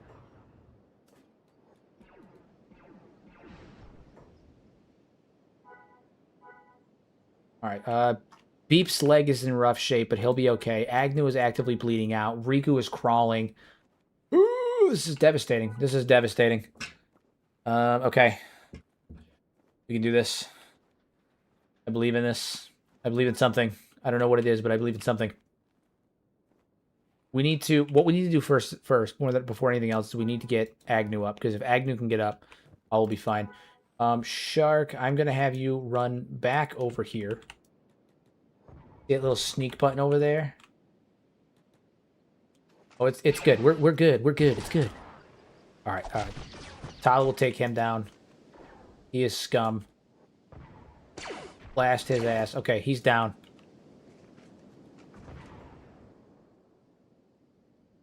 All right. You get over here and repair Agnew. And then once Agnew is repaired, Agnew can stand up and carry Beep back. Riku is trying her best. B2's dead. Okay, we lost our battle droid. We lost the B2 battle droid. Oh, man, that's real bad. That's real bad. That's real bad. Tala, get over here and provide cover fire. Riku's trying to hold their attention from the back in the back over there. Shark is being shot at actively. Tala, you're going to be providing cover fire for Shark. Take down as many as you can.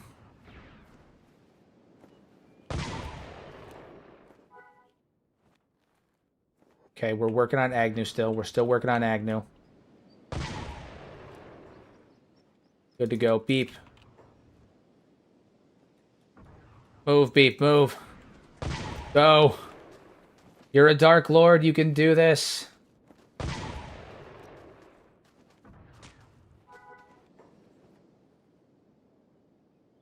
All right, everybody haul ass. Everybody haul ass. Help Brax. Somebody help Brax.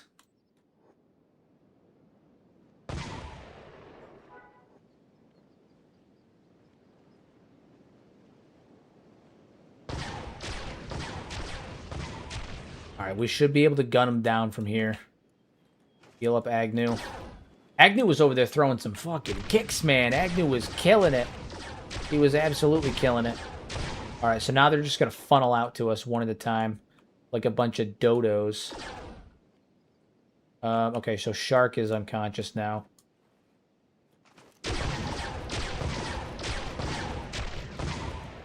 Now they're just going to funnel over here one at a time like a bunch of dumb shits. And we will gun them down as they come around the corner. Riku is up and fighting again. She's getting absolutely blasted. Oh, Jesus Christ. We should not have fought these Trandoshans. We should not have done this. Oh my god, we were overconfident. It happens every time. We were overconfident. We managed to disarm their leader, though. I don't know. She's still alive. I don't know where she is, but she is still alive. They picked her ass up. She's somewhere. She is not dead. There's no way she's dead. But we did disarm her. We disrobed and disarmed her. So at least there's that, I guess. She was over here. Yeah. It was really cool to see Agnew and Beep styling on her, though. That was pretty fun.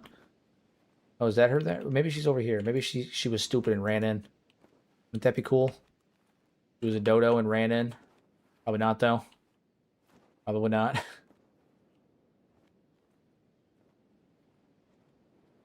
All right. Had to lock in for some questing, and Alex, what I missed. You missed that we were almost killed by an army of Trandoshans. We lost a B2 battle droid, and this was devastating. We didn't even get up the gate. I mean, yeah, I don't know how we're supposed to siege this place. All right, Beep, continue to heal yourself. Dark is down. Beep needs to heal up. His leg is totaled. Agnew, you have ammunition, right? Nope, you don't. So you need to trade with Tala immediately. Get some ammunition. Fantastic. Beep, you're on firing squad duty as well. Not Beep, Agnew. We got some more coming in from the rear.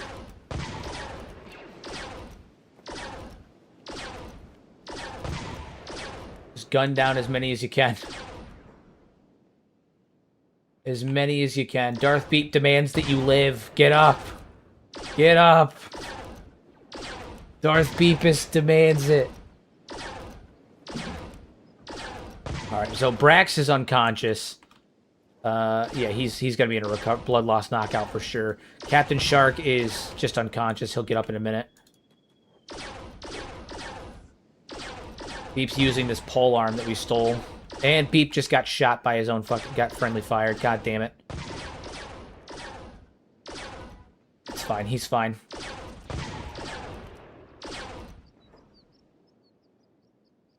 How many of them are there? There's a good number of them. They're all just waiting for us. Look at them. Oh, they're just waiting for us. Agnew and Thala, you guys need to head out over here. You guys are a bit faster and you have better range. Move, move, move, move, move. Damn, Weakor is down. They took Weakor down.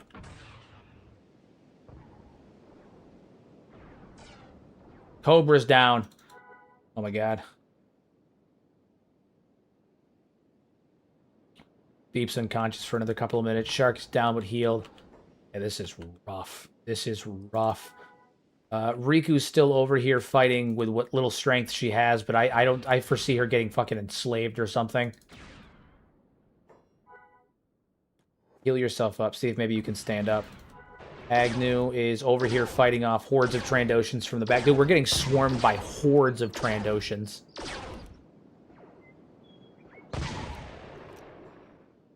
Literal hordes of Trandoshans.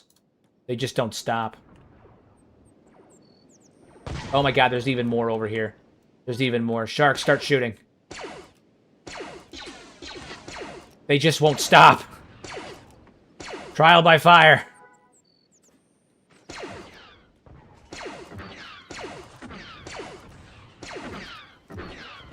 Trial by fire. Oh my god, they just won't stop. I feel like I'm in, like, the trenches right now. Like, it's 360-degree combat. Quite literally. It won't stop. It won't stop. Everyone we drop, 2 more show up. They're coming out of the goddamn walls, literally. We kill 1 and 5 more show up.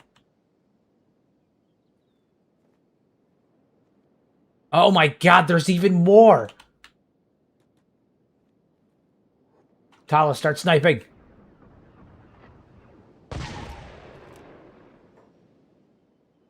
Hondo's unconscious. Agnew's over here. Captain Shark is doing his best, but I think one of his arms is fucked up. Yeah, he's down to melee because his arm's messed up. Beep is still unconscious. They're in the walls. Shark's not going down without a fight. He's not going down without a fight.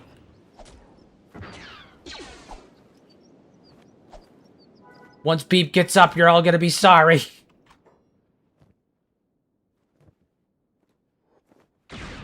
Keep repairing yourself. Dude, once Riku can get up, things will be fine. Shark, you gotta stay alive till then. Oh my god. Shark is literally fighting for his life. He's surrounded by the bodies of his comrades. There's a fucking firing squad down there. Oh my god. Once Riku gets up, there will be changes. Take him down. Take him down, Riku.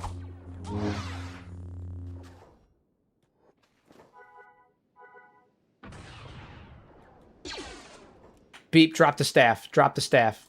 Actually, here, just reallocate the staff. Alright, Beep, come on. You can do this. You're a warrior, Beep. You're a warrior. Take an arm with you. Oh, God.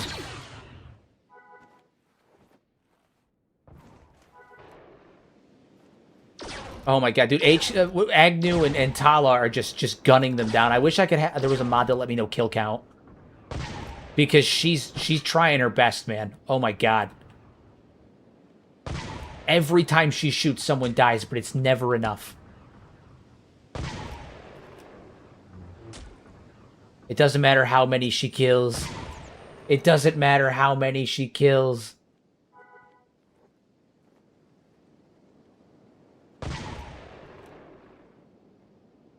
Who is fighting over there? Is that a black crate? Droid band? A droid bandit. Interesting.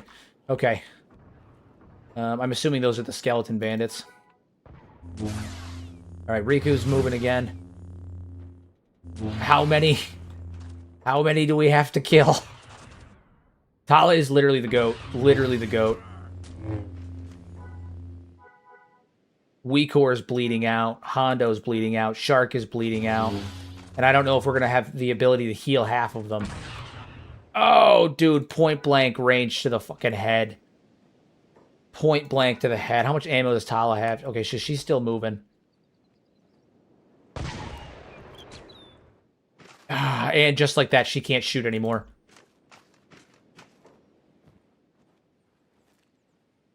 Just like that, she can't shoot anymore. How many people have we killed? How many? Let it be known the Trandoshans are the true scourge.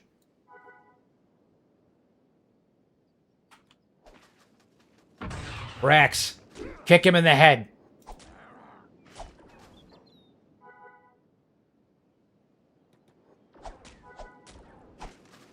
Oh my god.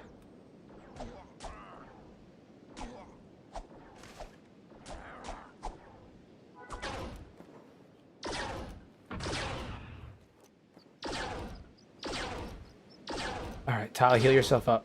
Heal yourself up. Or repair him, actually. Oh my god. Every time we kill one, 5 more show up. 5 more show up.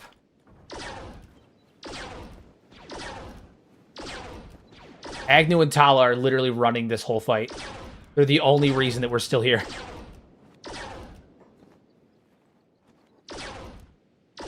They're the only reason.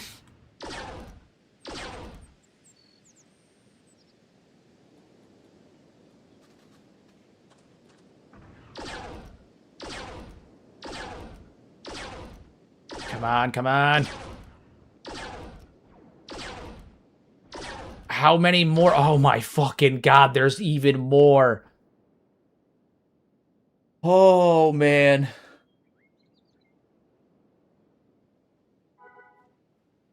Alright, so Beep's in bad shape. Riku's in bad shape. Beep is out for another 12 seconds, but I don't know if he's going to be in recovery coma. Weekor's actively dying. Hondo is actively dying. Brax is trying to hold the line. Cobra has lost a leg. Tala's arm is so busted she can't shoot her sniper anymore. Does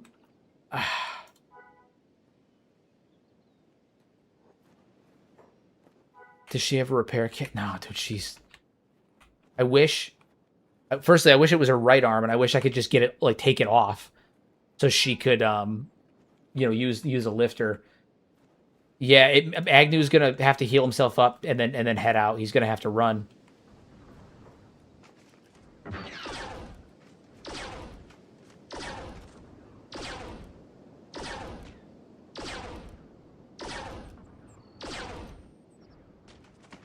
I think Agnew's almost out of ammo again. Oh no! Agnew's going full fisticuffs now. Darth Beep is up again.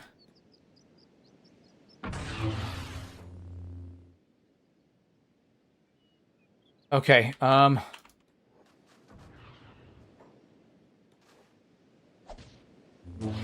okay. Yeah, we may have to cut our losses and get Beep and Agnew out of here and then come back for Tala and... for Tala and Riku. The problem is that Beep is so messed up that he can't actually run right now. He's limping. It's the most we can do.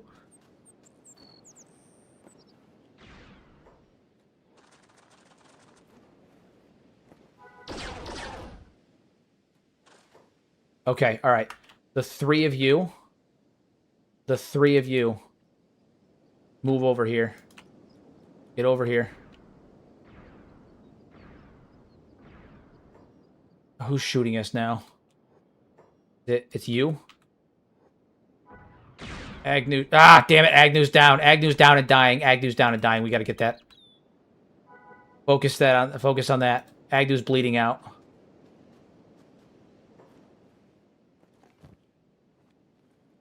Tala and Agnew are such troopers. Holy shit, they killed so many people. They literally killed so many. So many. Get Agnew up. Get him up. Don't care how it happens. Get him up. Get him up. Lord Beep is priority 1. Agnew is priority 2. Tala's gonna lose that arm. Tala's gone through like 5 ammo packs just in this conflict. And the thing about it too, she's gone through like 5 ammo packs, and almost every single shot that she's taken has killed somebody. She has killed so many. So many. Look at this battlefield. Almost all these corpses were her and Shark and Agnew. Like, Shark was holding the line for a while, holding his ground, trying his best. But like, look at all the bodies around here, and they're coming out of the woodwork, dude. Trandoshans are a fucking plague. Trandoshans are a plague. They are this playthrough's Southern Hive.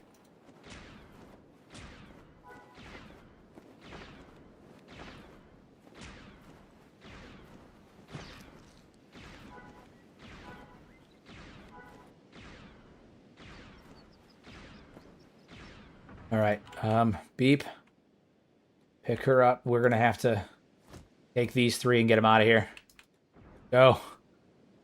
Beep demands that you live. Run, Beep. Run. Run. As fast as you can.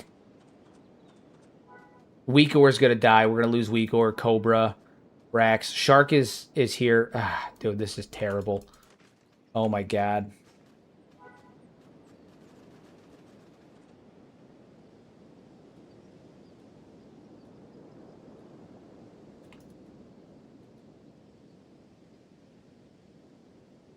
Absolutely terrible. Cobra died from blood loss. Honestly, we just need to get off the road and then we can rest. Yeah, that's kind of my thing. I'm trying to get towards like an area away from the road that they're traveling. We can rest up over here. Shark has the fucking does Beep have Beep has the beds. Okay, all right. This is a risky move because we're gonna be right back here, but it's all I can think to do. Beep has the beds.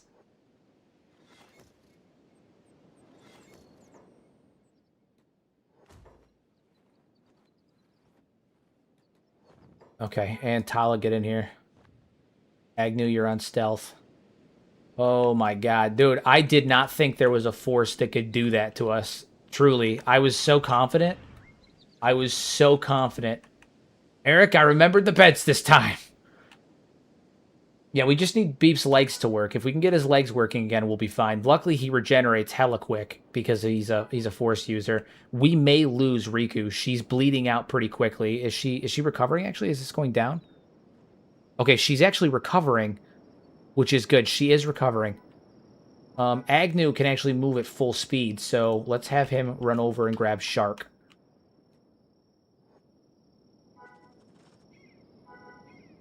Run over, grab Shark.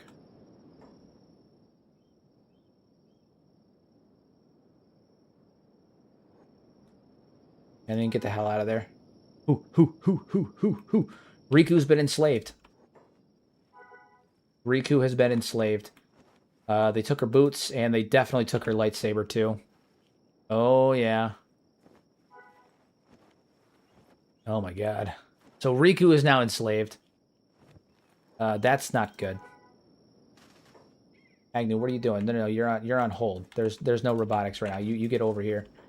Weakor is gonna bleed out any second now. Hondo will survive. Brax is in rough shape too. I'm gonna see if I can grab him. Beep, drop 2 more beds. Enslaved is better than dead. We can rescue her. I can't even. So unlike Zora, who got arrested during when we took out so Zora got arrested when we took out what is it, Black Scratch, right? And I was kind of disappointed in her because I was like, oh, like there's no reason you should have gotten arrested, right? I cannot blame her, like Riku for getting enslaved here. I can't. All right, run over and grab Brax. Wait for it. He's got. Get back here and put him in bed. Weakor's dead. We lost Weakor. That sucks.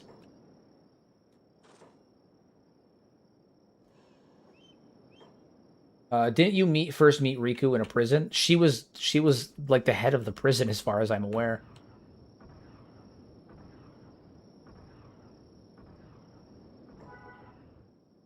Agnew, what are you doing, dude? Who's shooting us? Someone's shooting Agnew. Who is it? Where are these bullets? Oh, it's you. Put that man down. Put that man down. Anybody else take damage from that? Nope. Alright.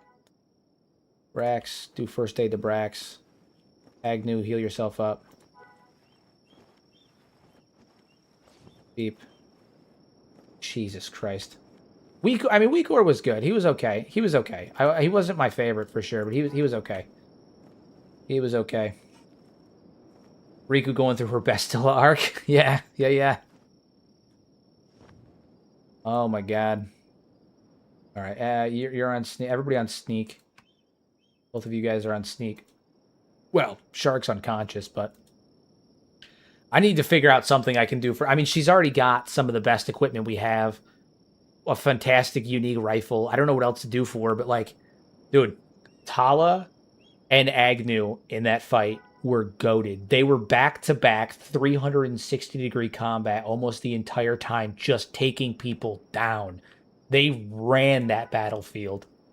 They absolutely ran that battlefield. I'm hella impressed. I am hella impressed. Oy vey. New meat shields. No. No meat shields here. No meat shields here. Agnew, shoot him. Is Agnew out of ammo? Agnew is out of ammo.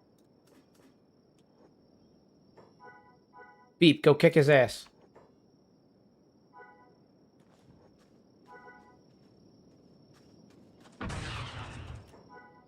Damn it. Ah, kill him dead. Kill him outright. How dare they?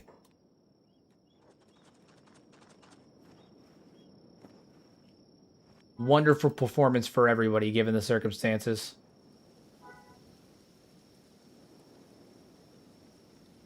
Ooh. Beep is wanted by the CIS for what? That's weird. Bounty expires in 15 hours. That's weird. As far as I know, Beep didn't do anything to the Separatists.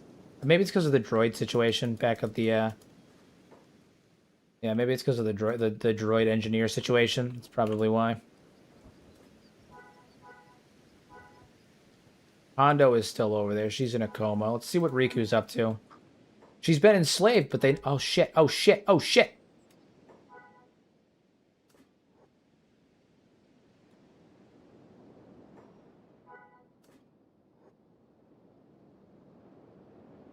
Yeah, it's because I trespassed. Yeah.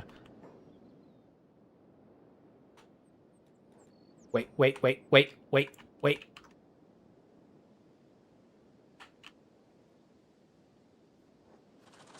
The boots.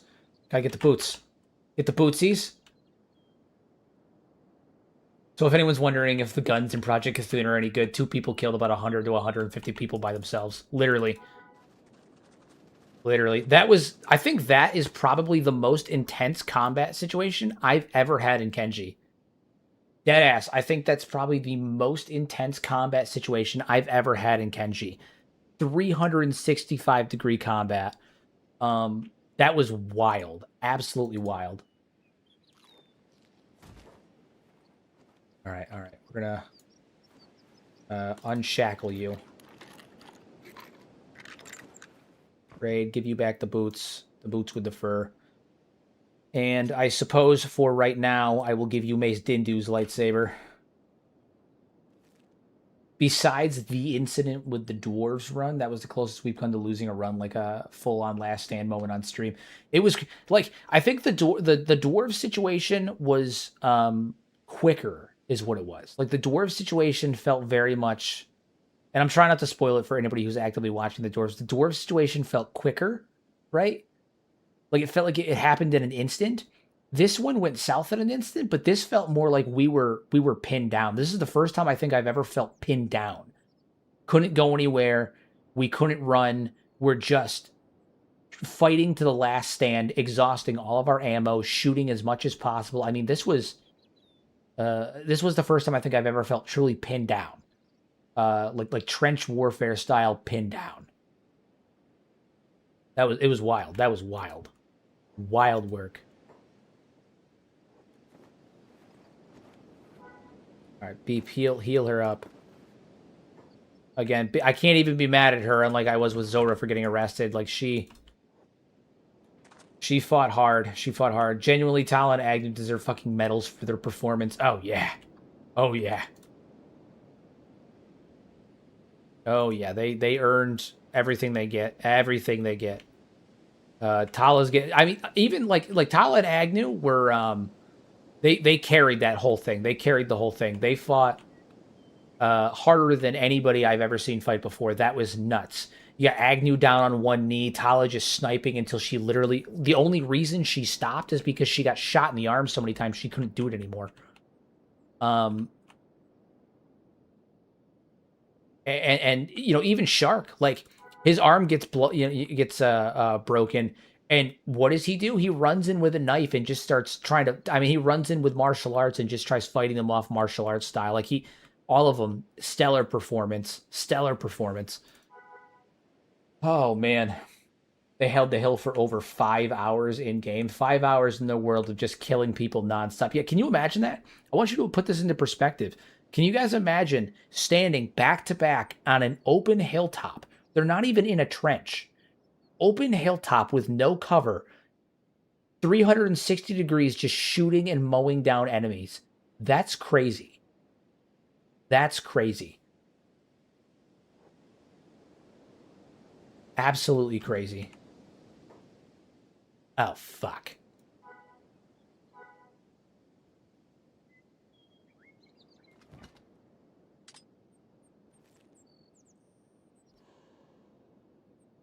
They don't see us. Don't see us. They see us. They see us. By God, they see us. Okay. Thankfully, though, Beep is healed up. Agnew is healed up. Agnew's about to fucking... We're going for round 2, apparently.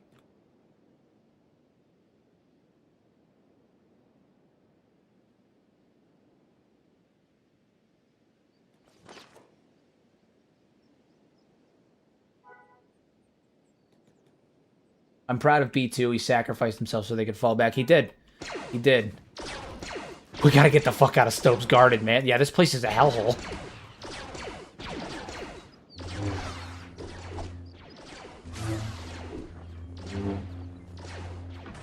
Here we go. Round 2, everybody. Round 2. Beep's better prepared this time.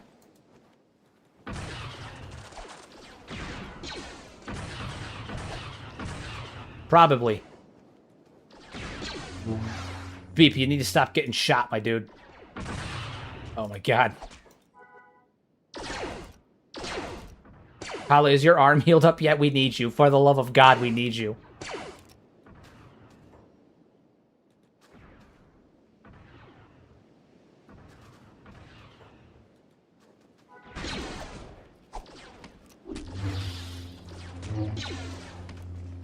Agnew's just dropping bodies again. Agnew's dropping bodies again. Beep's cutting people down. Oh my God, dude. Stopes Garden's a fucking hellhole. What I'm learning from this experience is that we need more guns. Lots more guns. Enough guns to make John Wick blush, literally. De-limb as many as you can. They can't fight back if they ain't got no limbs.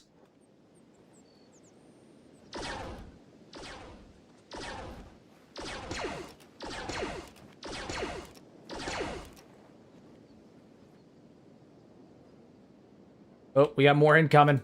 More incoming!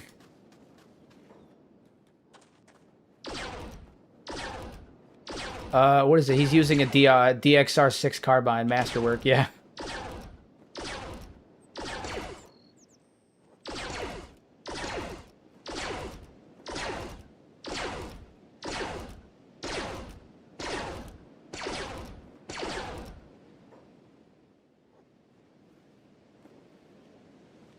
Holy crap, dude.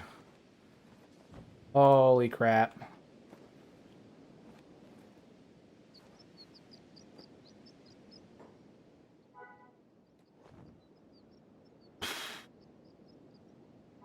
Yeah, we need to get the hell out of here. Out of Stubbs Garden. You are correct. We need to get out of here. My God. This place is a shithole.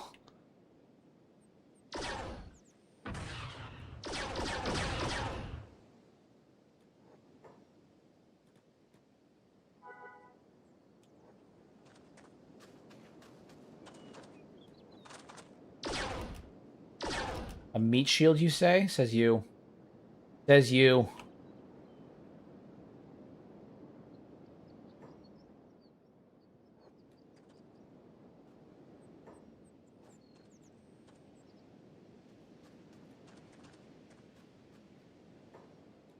Riku, go finish him off. Oh my God. They really brought shame to Stobe's name. Yeah.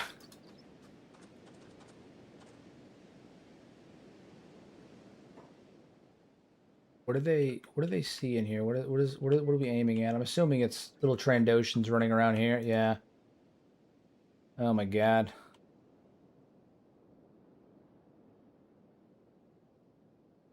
The sheer quantity of corpses that were around here. We're gonna have to army crawl our way out of this hellhole. It's gonna be bad. It's gonna be really bad. I did not foresee Beep getting absolutely fucking demolished like this. Oh my god. Still though, we got the Mandalorian armor. Pretty cool. Pretty cool. Where did Christ Hunt mention making shooting more of a mechanic in Kenshi 2?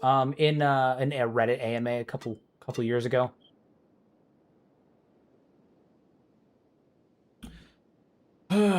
We're at Arc. Fastest way out is like north. Yeah. Yeah, the fastest way out for us would be to head straight north. I guess we could head back to the Droid Trader outpost, but currently they don't really like us too much. And we kind of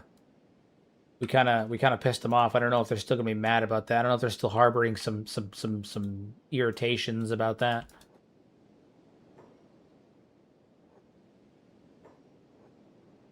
Riku, finish this man off. What is wrong with you? What the hell is wrong with you people? What do you mean? Oh my god, the sheer audacity. The audacity. Here, you're switching to Obi-Wan's lightsaber. This is the lightsaber we pilfered off Obi-Wan.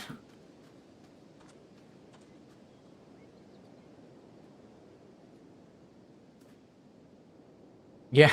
What's wrong with us? You keep trying to kill us.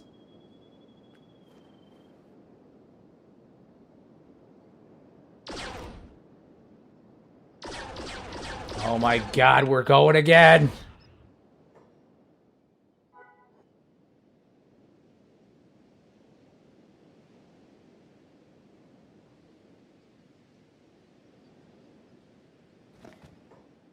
We've gone through so many repair kits and so many health kits and just, oh my god, just everything. Health kits, ammunition. I mean, we've burned through almost everything we have. What do we have to show for it? Agnew, and I mean, Agnew's stats are through the fucking roof now. There's that. Agnew and Tala's ranged weapon stats are through the fucking roof. Yeah, Hano's gonna make it. She's hanging out. She's okay. She's all right. She's in a recovery coma. She's okay. Oh man, our Moncala's here. He's looking good these days. He's looking okay these days. Yeah, Jesus Christ. I think the biggest upside to this is that Agnew and Tala's like precision, their perception, their range weapon skill is through the roof now. But that's about it. That's about it. Yeah, this may be a situation where we just have to say fuck it and run. All right, Beep, you do that. We need to get Riku's leg healed up a bit so she can move a tiny bit faster. Braxton Hado surviving this when Wiko, Beep, and Riku almost died was not in my bingo card. Yeah, I thought they were gonna be collateral early on. The fact that, oh no. Oh my god, we're going for round 3. It just doesn't stop. It just doesn't stop. Tala, get up. Tala, get up. We're not done yet. Tala, get up. We're not done yet.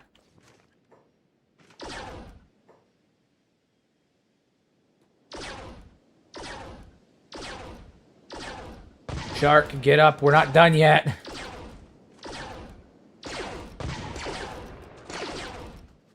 We're not done yet.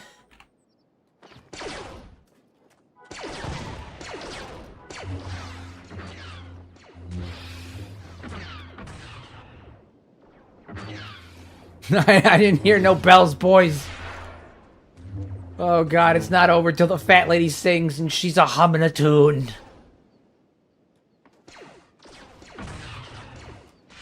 Yeah, force choke him. That's cool. How about you just cut his fucking limbs off so he can't keep trying to kill us?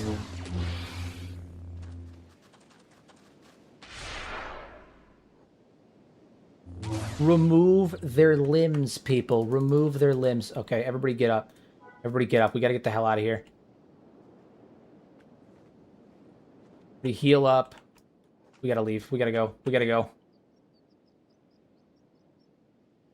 Okay. What's the closest direction that we can go that'll head out of here? I think it's just straight north. Let's head around back here. Let's take the back way out so that way we're not going straight through Arc.